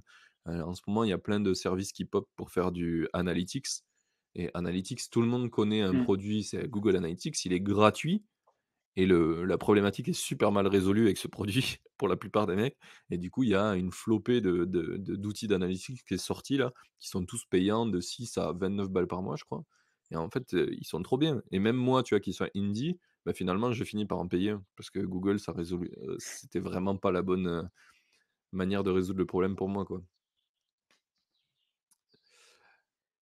ah ouais. Donc voilà, donc du coup, tu as parlé de tes objectifs. Ce que j'aimerais savoir un petit peu, c'est là, on va parler de tes prochaines idées. Comment tu Donc tu nous as dit un peu, que tu détectais les idées, pour tes prochains projets parce qu'il y avait des pains chez tes clients et est-ce que tu peux nous en parler un peu Ou chez des moi, idées, ouais. que tu aimerais faire pour la suite là? Alors celles qui arrivent, il y en a je vais pas te parler de celles qui n'ont pas encore été faites parce que, comment dire? Là, c'est la j'espère dire que c'est de la sagesse qui parle parce que parler des sujets qu'on n'a pas encore, adressés, même par un prototype, faut mieux se taire. Parce que c'est très souvent, ça se termine en rien, en fait. Non, par contre, il y a un SaaS là qu'on est Ça en va train de t'engager à sortir, le faire si où je t'en me suis parles. associé, ouais, ouais, non, mais alors c'est pour ça que j'en parle pas mal, tu vois, en soirée et tout, mais pas Ouais, là, je vais pas oser. c'est Non, par contre, pas autant d'engagement. On va se ouais, c'est calmer. ça. Ouais, là, c'est trop non, non, non. Donc il y a plusieurs sujets. Il y a là, on parle de India Hacking, donc c'est aussi lié au sujet du passive income, et depuis 1 an maintenant, un premier sujet, c'est l'écriture d'un livre, en fait, qui résume tout ce que j'aurais voulu savoir, alors plutôt sur la posture de CTO ou de tech lead. Tu deviens CTO ou tech lead dans une boîte, qu'est-ce que tu mets en place, comment tu gères, et à différents niveaux. C'est-à-dire que c'est pas que du développement. Il y a plein de principes sur le développement, des principes sur l'architecture, des principes sur la culture d'entreprise, des principes sur le management, des principes sur le recrutement, des principes sur la vision technologique que tu dois avoir, ou en tout cas, voilà. Et même, il y a quelques principes sur la vie perso. Si tu es CTO d'une boîte, il y a peut-être des trucs qu'il faudrait pas faire, ou comment dire, si tu veux dormir la nuit ou avoir une relation de famille stable. Et donc, Oui, pas te retrouver l'esclave tout de ça, ta je le boîte, mets quoi. dans, voilà, exactement. Parce que c'est aussi le. J'aime bien dire que l'entrepreneuriat, c'est pas un sprint, c'est un marathon. Et du coup, voilà, prendre ça comme un sprint, c'est peut-être aller droit dans le mur, quoi, et très Tu peux rapidement. citer le nom Donc, de ton ça, c'est le livre? premier. Ouais, il s'appelle No Bullshit Tech Lead. Pourquoi No Bullshit? Parce que j'en avais marre aussi de lire des bouquins où tu peux les résumer en 2 feuilles à 4. Et donc là, en fait, l'idée, c'est il y a juste 60 principes. Je les ai filtrés, filtrés, filtrés. Donc c'est un peu dans la même philosophie que 36 Signal qui fait Rework. Ouais. C'est un peu la même philosophie, c'est-à-dire que tu as une double page. Je considère aussi que l'homme est un animal visuel, avant tout visuel. Et donc, du coup, sur une autre page, tu as une illustration avec qui on a travaillé avec un illustrateur norvégien qui est spécialisé là-dedans, pour justement ressortir tout ce qu'il y a dans le principe, c'est dans l'illustration. Donc en fait, tu pourrais, en théorie, ne pas lire le texte, mais juste voir ça, te l'imprimer ou te le foutre en poster où tu veux, mais en gros, voilà, ça te permet de t'en souvenir. Donc il y a 60 principes qui sont répartis en différents sujets. Le livre s'appelle No Bullshit Tech Lead, et l'idée, c'est d'aller à l'essentiel et de te donner uniquement ce qui est nécessaire. Et c'est pas qu'un livre. Avec ça, je te fournis des checklists, notamment à force de faire des SaaS. Eh ben, il y a plein de.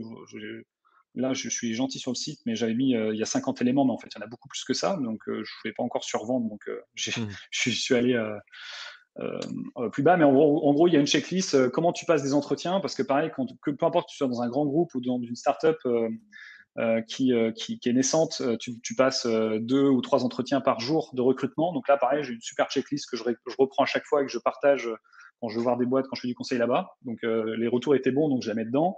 Une checklist sur les 1 à 1, donc ça c'est dès que tu as besoin de faire du management. Une checklist sur le choix des outils. Alors, le choix des outils, c'est plutôt quand tu commences à être une startup, soit les problématiques de scale-up, soit les problématiques, tu es déjà une startup de 80 personnes, quoi, et tu dois après gérer ta stack technique avec toutes les problématiques RGPD qui se rajoutent dessus. Comment est-ce que tu choisis les outils, comment tu maintiens un référentiel, etc. Puis des checklists beaucoup plus techniques, du genre la checklist sur les API où il y a 90 points de contrôle sur tout ce que devrait avoir une API, en fonction des différents niveaux de maturité aussi de ton entreprise et de ton équipe technique. Et comme je te l'ai dit, une checklist sur les SaaS. Dans quel ordre et qu'est-ce que tu valides lorsque tu crées un SaaS, et même avec des exemples d'outils pour répondre à chacune des problématiques, quoi. D'accord, oui. Voilà. Donc c'est plus qu'un bouquin. Et d'ailleurs, si vous allez sur le site, il y a des pages déjà en ligne quand on survole le sommaire. Donc c'est pour l'instant les liens sont, il faut juste survoler. On voit que c'est souligné à certains endroits. C'est un peu du Easter egg. Mais en gros, l'idée, c'est qu'à chaque chapitre, chaque principe, en fait, ça résonne chez certaines personnes qui ont déjà vécu cette expérience-là. Par exemple, que le nommage doit être ennuyeux, ou alors qu'il faut considérer le système d'information comme un océan, ou alors des trucs très start-up du genre le go for the edge dans le recrutement. Et donc ça, ces principes-là, en fait, ça parle à des gens, et l'idée, c'est que ceux qui lisent le bouquin peuvent aussi participer et donner leur feedback. Qu'est-ce qu'ils ont vécu vis-à-vis de ce principe-là sur le site. Donc en fait, ça s'auto-alimente avec des retours d'expérience d'autres personnes. En fait, il n'y a pas que moi qui vis ces douleurs-là D'accord, ouais. et qui les partage, quoi. Du coup du coup, le livre, tu l'as pas fini encore? C'est un truc en cours? Et Ouais, c'est un c'est peu ça en fait. Ouais. participatif, quoi. Tu le construis avec les feedbacks des gens? Alors, en fait, alors, pas tant participatif que ça. En gros, tous les chapitres sont déjà présents sur le site. Les chapitres et les principes, les 60 principes. OK, Il y a un bon 50 du livre qui est en brouillon. Il y a déjà, les précommandes ont été ouvertes il y a quelques semaines, donc il y a déjà 3 chapitres qui ont été envoyés à ceux qui ont précommandé pour la version numérique. Et derrière moi, il y a une dizaine de chapitres qui sont en cours de relecture par le comité de relecteurs. Parce que justement, pareil, pour valider aussi, c'est le comité de relecteurs, c'est soit le CTO d'un accélérateur de start-up, le CTO d'un grand groupe, le CTO ou le tech lead ou l'archi même, c'est même un archi d'une société de service, tu vois, il y a un peu de tout, quoi. d'accord. Et il y a aussi le développeur, et j'ai aussi un étudiant qui est en informatique, et pour voir qu'est-ce qui leur parle, qu'est-ce qui leur parle pas, jusqu'à où on va bien, comment dire, définir les concepts. Donc Oui, pour que c'est ça ça reste qui prend pas mal de accessible, temps, mais ouais, exactement. Ouais. OK, ouais.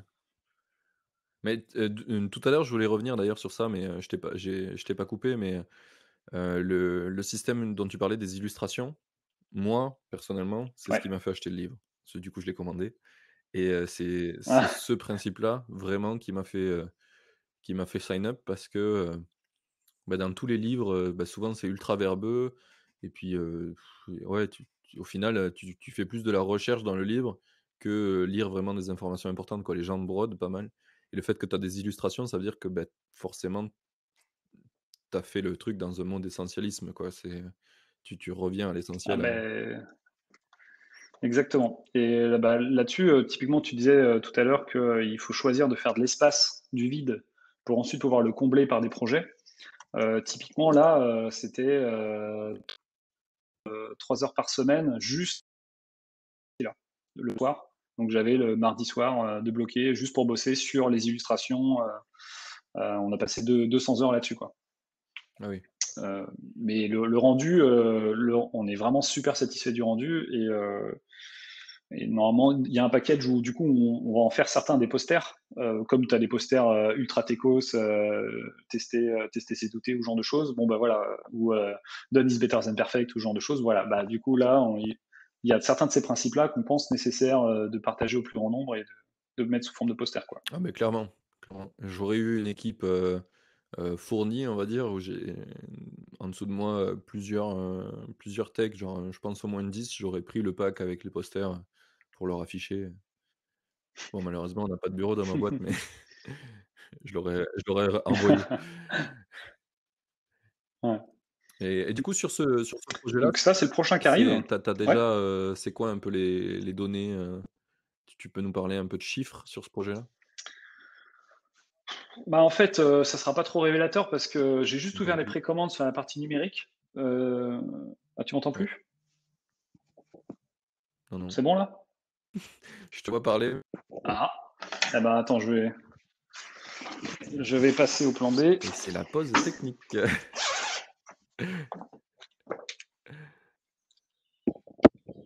Ah! Là, Ouais, tu ouais, m'entends? Ah, toujours pas?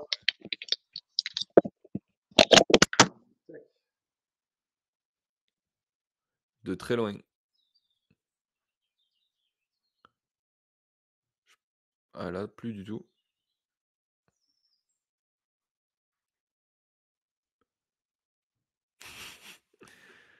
OK, est-ce que tu peux essayer de recharger la page, je pense? Tu peux pas changer la source dans Riverside, comme ça.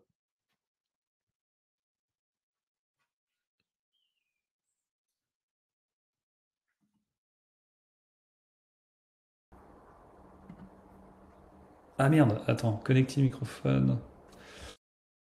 Ouais, j'ai l'impression que. En fait, je t'entends. Là, tu m'entends là?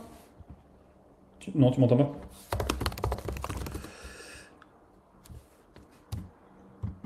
Ah, pourquoi je t'entends pas? Ah, tu fais pareil. Euh... Je vois pas. Je vois pas où c'est. Merde alors.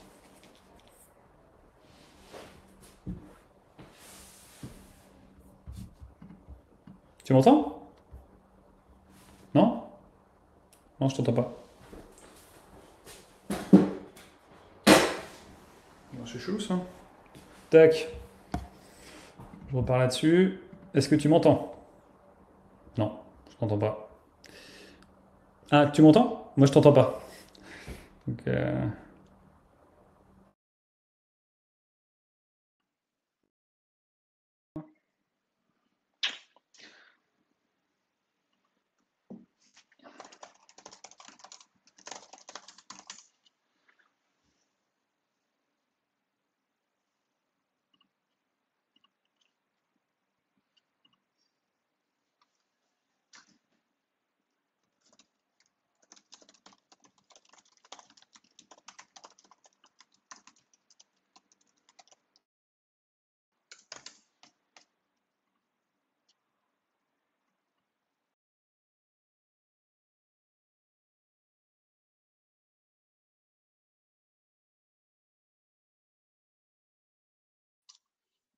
Tac.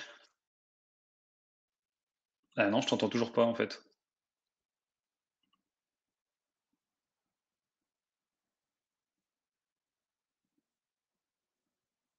Ouais, ok.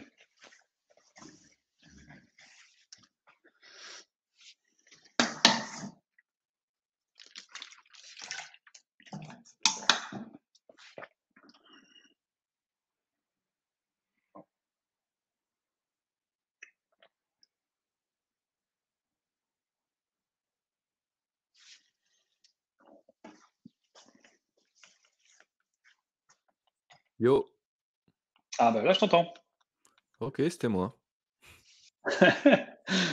Bon, ah bah ok. Très bizarre.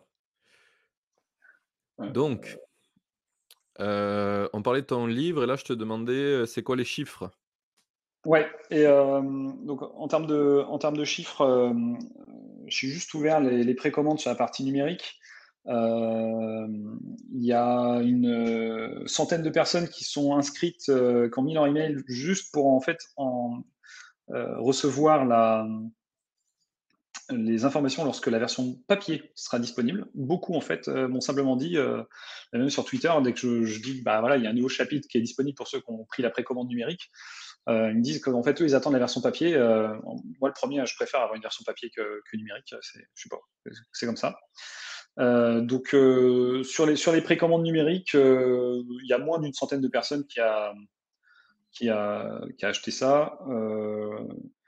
Après, c'est pareil, j'ai juste ouvert ça, j'en ai parlé sur Twitter, je suis pas allé plus loin. Je préfère attendre d'avoir la version papier dispo parce que, bah, à la fois d'un point de vue comment dire, revenu, c'est intéressant, c'est plus intéressant, et puis ça me permettra de me concentrer à ce moment-là plutôt sur la com. Donc voilà, Ouais. Oui, oui, là tu es sur l'écriture, plus focus. Tu exactement, fais des ouais. lancements un petit peu sur, Product Hunt, tout ça? Non. Ah, Non, et il y a quelqu'un qui m'avait mis sur Producton sur Image Charts, et ensuite j'ai eu quelqu'un de Producton qui m'a contacté pour me dire, «Tu peux refaire ton lancement et tout», et donc je me suis mis en to do, bah, quand tu es prêt avec Image Charts, refaire un lancement Product Hunt. Et là, j'attends juste depuis, oh, allez, juste un an, de faire le lancement Product Hunt parce qu'il y a une fonctionnalité que j'attends particulièrement et que j'ai bientôt fini de la coder. Mais en gros, version courte, c'est que l'API, la manière dont Google permettait de spécifier ses graphiques dans l'URL, c'est un peu cryptique pour certaines personnes. Et donc là, je fais en gros, je te permets d'avoir une autre manière d'exprimer ton graphique, beaucoup d'accord, plus ouais. simple et que beaucoup de gens connaissent déjà. Donc, du coup, en gros, en vrai, c'est déjà en production.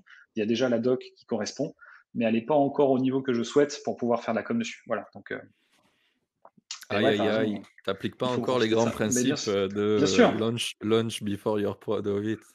Ouais, mais j'aurai toujours honte de toute manière, donc ça sera bon. OK, ça va alors, ouais.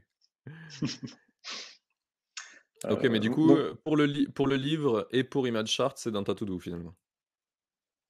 ouais, c'est ça. En fait, là, en termes de priorité, c'est d'abord le livre, ensuite ImageChart. Donc dès que j'ai des trucs à faire sur le livre, je fais d'abord le livre, ensuite ImageChart et après, il y a un autre SaaS là qui est en train d'être lancé, mais j'ai été beaucoup moins actif dessus en fait. Ça s'appelle cloud-iam.com.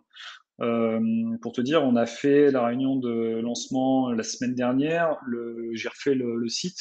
Pareil, parce que pareil, avec Webflow, ça se fait en 2-2 maintenant, plutôt que de s'embêter à faire du HTML, CSS. Et pourtant, j'adore ça, hein, mais même en tant que développeur, il faut être un peu pragmatique parfois. Et, euh, et Clairement. donc, ouais, là, en 2 heures, le site était fait et le rendu est super. Et donc là, il nous reste un petit problème sur la partie sign-up ou juste après le sign-up.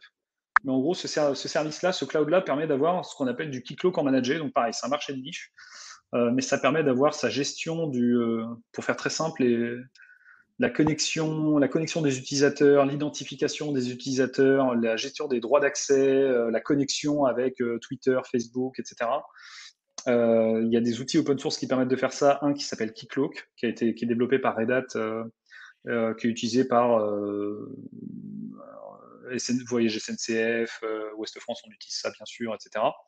Pas mal de gros sites maintenant qui utilisent Keycloak. Le problème, c'est qu'il faut le gérer soi-même. Tu gères par tes équipes Ops et c'est assez chiant à maintenir et à mettre à jour. Et nous, ce qu'on offre, c'est juste la version managée de cette application-là. Voilà. Donc là, en fait, Heu, je me suis associé est-ce que avec une autre boîte est-ce que c'est Auth0, c'est dans le même, c'est dans Bah, en fait, le Auth0, c'est même field ou ouais, pas du ouais, tout? si, si, c'est le même field. Tu as totalement raison. En fait, Auth0, encore des Français, Cocorico, ils font un super taf. Le seul problème d'Auth0, c'est que c'est pas open source. Tu profites pas de toute la communauté, etc. Et Ouais, là, dans le cadre de la gestion de l'authentification et des autorisations, il y en a quand même pas mal qui veulent avoir plutôt ça sur leur infra ou alors infogéré pour eux. Et donc, nous, c'est ce qu'on offre en fait. Parce que, pareil, à force de voir des entreprises et des conseillers, ils commencent toujours par ben, on veut passer toute notre entreprise en API first, mais avant ça, il faut qu'on gère l'identité de nos applicatifs et des humains qui se connectent sur le système d'information. Et là, le premier truc, c'est ah ouais, bah, faut mettre en place un Keycloak. Ah oui, mais on n'a pas les ressources de Ops en interne ou les connaissances nécessaires. Bonne nouvelle, maintenant il y a Cloud IAM et ça marche. d'accord, ouais. C'est ouf parce que finalement l'authentification, tu te dis c'est quand même, enfin c'est un sujet, on a fait le tour normalement et pourtant c'est quand même toujours un problème, quoi. Ah bah oui, totalement. Les développeurs passent toujours du temps dessus, il y a toujours des énormes budgets pour gérer ce truc-là alors que finalement, c'est, heu, c'est un login, quoi. Bah ouais, C'est pas ouais. la valeur de la valeur du produit, quoi. Et pourtant c'est toujours difficile. OK, Donc là, j'ai bien voilà, cerné le truc. les deux sujets qui arrivent, c'est le livre, priorité au livre. Après, il y a un peu d'image chart. Et de temps en temps, je travaille avec une autre boîte justement sur Cloud IAM, mais ils font plus de travail que moi là-dessus pour l'instant, voilà, pour avancer sur le sujet. OK. Et beh, je pense qu'on a fait pas mal le tour de tous tes projets. Une question que j'aimerais un peu te poser, c'est pourquoi tu es, indie finalement? Pourquoi tu es indie maker? Qu'est-ce qui fait que tu as choisi cette chemin-là plutôt qu'être, Ouais, je bah sais pas, d'avoir le alors, je te fais la réponse courte, parce qu'il y a une réponse longue dont j'ai fait un article de blog là-dessus en 2004 pour expliquer. Mais la réponse courte, de toute c'est. façon, on va mettre ton lien, ton blog en lien, Je t'enverrai ça, ok. Euh, mais en gros, initialement, comment dire, quand j'étais gamin, je travaillais plutôt le bois et après j'ai fait de l'électronique jusqu'en CE2. Et le problème de l'électronique et du bois, c'est que tu es dépendant. Alors le bois, c'est un peu fatigant et l'électronique, quand tu es en CE2, tu as un peu de mal à comprendre les concepts physiques et mathématiques sous-jacents. Et très rapidement, tu aimes bien suivre. Moi, j'avais les éditions Atlas, donc je faisais tout ça. Et le problème, c'est que je faisais sans savoir ce que je faisais. Et le problème de l'électronique, c'est que si tu n'as pas assez anticipé en amont, si tu te plantes, l'erreur coûte cher en électronique. Et du clairement. coup, c'est à ce moment-là où, voilà. Et c'est pour ça que je suis passé sur l'informatique à ce moment-là. Le principe initial, c'est l'informatique, tu es dans une boîte blanche, ta seule limite, c'est ton imagination. Le coût de ton erreur est quasi inexistant. En fait, on s'en fout. Au pire, c'est quoi? C'est un ordinateur qui crache ou un disque dur qui pète, quoi. ce qui est déjà arrivé bien sûr. Mais voilà, tu vois, c'est faire sauter le MBR 2-3 fois, et puis après on a compris pourquoi, pour ceux qui comprendront la blague. Ouais. Et du coup, voilà, donc pour cette première raison, et puis après c'est le côté créatif, quoi. Quand tu es indie, tu fais ce que tu veux. Si tu as envie de te lancer, ce matin, tu te lèves, tu veux bosser sur tel truc, tu le fais. Si tu as pas envie, tu le fais pas. De toute façon, l'intérêt du modèle de par souscription, c'est que l'argent va quand même tomber. Moi, je trouve ça incroyable de pouvoir décorréler, ses revenus, de son activité. Voilà, je peux partir pendant un mois en vacances, il y a aucun problème, les revenus vont Ça continuer à tomber. passe, Et ouais. Ça ça, peut même progresser. cette liberté, ça peut, ouais. Alors dans mon cas, voilà, on l'a vu que c'était pas, je suis pas assez bon en market et en com pour que ça progresse, mais en tout cas, c'est suffisant pour en vivre, quoi. Donc, cette sensation de liberté, de répondre à des douleurs, tu sais, voilà, c'est un développeur, si on fait ça, je pense que c'est aussi parce qu'on veut résoudre des problèmes, quoi. Et là, on a un super terrain de jeu. Ouais, je suis clairement aligné avec ça. Résoudre des problèmes, c'est vraiment, le cœur de notre métier. Du coup, après ça Ah, devient totalement. un amusement perpétuel, c'est rigolo. Et beh, j'ai beaucoup aimé cette réponse, mais parce que bon, je suis développeur aussi, forcément. Du coup, on va passer à une de mes avant-dernières questions, c'est qu'est-ce que tu aurais aimé qu'on te dise avant que tu te lances, finalement? Bah, ouais, alors du coup, soit je te fais la réponse, de l'indie hacker qui vend son truc, c'est-à-dire, bah, toutes les réponses, il y a 60 principes et les 60 principes sont dans le bouquin, de Bullshit Bah, Tech tu vois, Lead. tu pas si mauvais en marketing. Heu, ouais, je m'y essaye, tu vois? Mais, non, mais ouais, vraiment, en fait, c'est ça, l'origine du bouquin, c'est ça, c'est de parler de ça. Donc, même si cette question-là, effectivement, on en avait parlé juste avant et j'avais pas de réponse à te donner, mais là, je m'aperçois que la raison pour laquelle j'ai lancé le bouquin, c'est justement, voilà, tout ce que j'aurais voulu savoir avant de me lancer, soit dans les SaaS, soit en tant que cofondateur d'une startup, voilà ce que j'aurais voulu savoir. Donc, tout est dedans. OK, et s'il y avait une grande idée que tu aurais celle qui t'a apporté le plus de valeur, c'est laquelle pour toi? Ah, je durcis un peu la Alors question. j'en ai, ouais, alors, parce qu'en fait, il y a différents domaines. Dans le domaine de la tech, heu, Là, on parle plutôt sans de comment ton dire? chemin entrepreneurial en tant qu'indie. Ouais, c'est ça, donc c'est un peu plus difficile. Mais, je pense que, dans le chemin entrepreneurial, le plus simple, ouais, le plus gros principe, c'est s'attaquer à la root cause, à la cause des causes. En fait, constamment être en recherche de cause des causes. Et ce qui est intéressant, c'est que ça se traduit, typiquement, tu as Elon Musk qui te dit, qu'il travaille, via les principes premiers.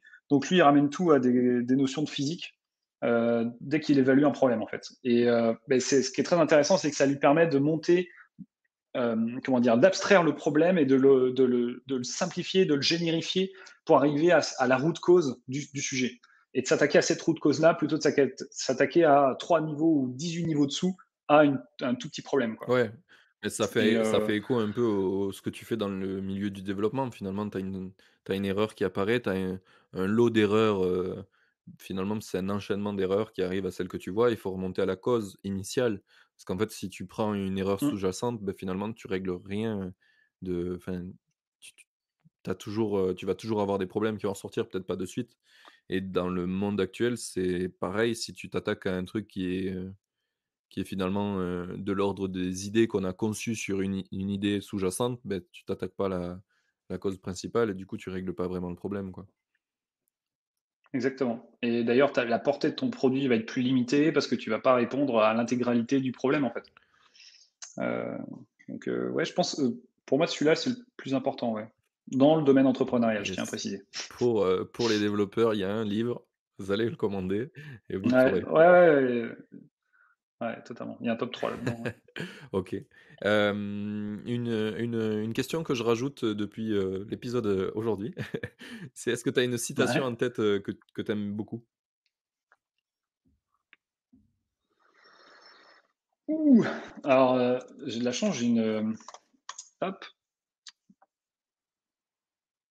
ouais, j'en ai une Vas-y, là. En fait, j'ai une checklist de toutes les belles citations que je trouve au fil du temps, tu vois? Les trucs le inspirationnels et génie. cetera. Et il y en a une, alors j'ai pas mis c'est bizarre, j'ai pas mis l'auteur, mais la citation c'est: «Qui ose gagne, là où il y a de la volonté, il y a un chemin.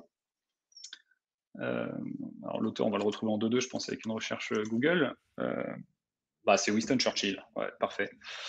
Mais elle est pas mal celle-là parce que je trouve que c'est très, c'est très lié à ce dont on parle depuis une heure hein, sur l'entrepreneuriat. Faut oser quoi. Ce que j'observe beaucoup autour de moi, c'est j'ai pas mal de gars qui sont aussi bons, voire meilleurs que moi, mais qui se lancent pas à créer quelque chose quoi, parce qu'ils ont peur pour X raisons ou c'est jamais assez bien, donc ils sortent jamais ce qu'ils ont fait.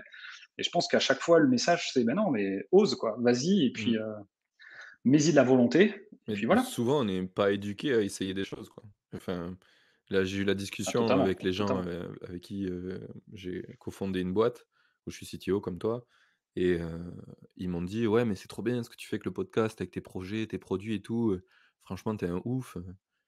J'ai dit: «Ouais, mais en fait, il y a 2 ans, je pensais comme vous, hein. J'ai juste, essayé, commencé et je l'ai fait comme un idiot au début, le podcast, le produit, que j'ai fait aussi, j'ai fait de la plus bête des façons, mais j'ai commencé et du coup, j'ai appris parce que j'ai eu des retours et que je me suis vautré et beh, du coup et j'ai avancé», tu vois? Et là, 2 ans Ouais, après, les gens me disent: «Putain, c'est ouf ce que tu fais» et moi, je vois les gens qui sont 2 ans en avance de moi et je me dis: «Putain, c'est ouf ce qu'ils font et je sais pas comment je vais y arriver». C'est toujours ça, ouais, quoi. totalement. Oh oui, Ouais, ouais, c'est très, clair. très, très, très aligné aussi sur cette citation. Bah, du coup, qui est le prochain invité que je dois faire venir dans ce Ouf. podcast, selon toi? Alors, ouais, un peu compliqué cette question. Il y en avait un que j'avais en tête, pour moi, qui est un peu la référence, c'est TJ Walochuk. Donc faites des recherches, hein, regardez sur Il y aura Google le lien. qui est TJ Walochuk. Ouais, il est incroyable ce gars-là, incroyable, c'est une machine à produire. Mais bon, il est américain, puis il s'exprime, je sais même pas s'il a déjà fait un talk une fois dans sa vie. C'est quelqu'un qui est très fermé, en tout cas, il s'exprime que par Twitter. Mais en France, C'est un peu le problème des c'est indies, un que ami j'essaie de qui est solve, hein, c'est que les ouais, personnes, bah oui, on n'est pas des très bons c'est communicants. clair. On fait des pro En France, si, si, j'ai un ami là qui a été CTO de plusieurs startups, il a monté des SaaS et cetera. Et là, il se lance, à titre perso. En fait, ça fait plusieurs années qu'en parallèle de son boulot, il avait créé un produit qu'il vendait à une ou 2 entreprises, et là, il est en train de transformer ce produit en SaaS. Justement parce qu'il a quitté son boulot précédent pour, être à fond dans, l'indie hacking, et donc il s'appelle Florian Bézagu, et je pense que ce serait peut-être, ce passage, justement, le switch qu'il est en train d'opérer est assez intéressant, ouais. OK. Et beh, c'est noté et noté dans le document qu'on partage ensemble, notre trame. Et beh, génial, j'espère que si tu peux me mettre en lien avec lui direct, c'est le mieux, je pense, pour que je puisse l'avoir dans le podcast. Ouais, bien sûr, ouais. Hem et du coup, dernière petite question, c'est qu'on envoie les makers qui veulent te suivre. Quand tu parles un peu, je suppose que c'est ton blog ou Twitter? Twitter, tu es pas mal actif aussi. Heu, ouais, oui, bah, en fait, sur le blog, on peut rentrer son adresse email, mais pour l'instant, je suis tellement mauvais, hein, que je communique pas du tout sur, tous les gens qui sont inscrits là-dessus. Donc, il y a Twitter, sur @fgribro, donc, RIBREU. Et puis après, il y a le bouquin, là, c'est là où par contre, là, je communique, c'est sur le livre, donc, sur getnobullshit.com, où là, en mettant son email juste pour être informé de la suite, des événements, voilà. Sur ces 2, je pense ces 2 endroits-là, c'est là où je communique le plus, ouais. OK, cool. Ben, merci. C'était vraiment un épisode, Bah, de rien, vraiment super intéressant. Je pense que tu as vraiment des bonnes choses à partager sur le côté, heu, tout entrepreneurial, le des erreurs. parcours, les erreurs, et puis il y a quelque chose de très très bienveillant dans ta façon de parler, c'est que, ben, tu es vachement conscient que sur le marketing, tu galères, mais c'est pas grave, tu vois? Ça empêche personne d'être un Bah, entrepreneur et bien un sûr. indie maker et souvent, c'est les gens, ils ont des arguments, de style: «Ouais, mais je sais pas faire de marketing, je sais pas faire de code, je sais pas faire de». On s'en fout. Fais les trucs que tu sais faire et le reste, bah, Mmh. peut-être tu le feras mal, peut-être tu demanderas de l'aide, peut-être tu apprendras parce que, bah, tu es pas non plus, handicapé normalement, donc tu devrais pouvoir apprendre même si, tu seras peut-être pas le meilleur en marketing, tu apprends toujours, quoi, et je suppose qu'entre ton premier projet et les derniers projets que tu fais, tu es quand même, 1000 fois meilleur en marketing. Ah oui, oui, je pense, ouais. encore très loin de là où il faudrait être, mais mieux Bah, c'est pas qu'avant, ton secteur, c'est c'est normal, sûr. hein, Bah ouais, c'est c'est ça, hein. la fameuse citation, de Einstein: «Demande à un poisson, s'il sait monter un arbre, il se trouvera idiot», quoi. Mais en vrai, Ouais, des ouais, fois, tu peux apprendre. Tu peux apprendre, tu peux quand même faire, c'est sûr, tu peux t'aider, tu vois? Indie, ça veut pas forcément dire que tu vas faire tout seul. Mais c'est très difficile. Tu auras bien sûr. toujours, Mmh. de l'aide ou, tu vas t'associer, enfin, c'est pas voilà, c'est pas une fin en soi de rester tout seul, ça marche au début, mais à un moment donné, un peu d'aide, c'est quand même pas si mal. Ça permet d'être bien meilleur, quoi. On est des bien meilleurs humains à plusieurs que tout seul en général. Bah, d'ailleurs, à ce sujet-là, on est une petite centaine, sur un Slack là, dont j'ai mis le lien en bas de l'article de blog, sur la revente de Redmin, où en fait, c'est pas mal de soit des indie makers, soit des CTO, soit des tech leads et on se partage un peu les bonnes astuces, les bonnes pratiques donc je pourrais t'envoyer le lien aussi, il y a pas mal d'échanges intéressants maintenant, là-dessus, ouais. Grave, on le mettra dans la lien de l'épisode. Et je fais partie aussi d'une communauté comme ça, alors je sais pas, toi c'est francophone ou anglophone? Francophone. Francophone aussi? Ah, c'est rigolo. On fait tous les 2 partie d'une communauté, je savais pas que tu faisais partie aussi d'une autre. Je savais pas qu'elle existait et encore une fois, on manque de marketing sur ce truc-là. Parce que plus on serait rassemblés et Bah, ouais, plus on ouais, c'est irait sûr, loin, ouais, tous ensemble.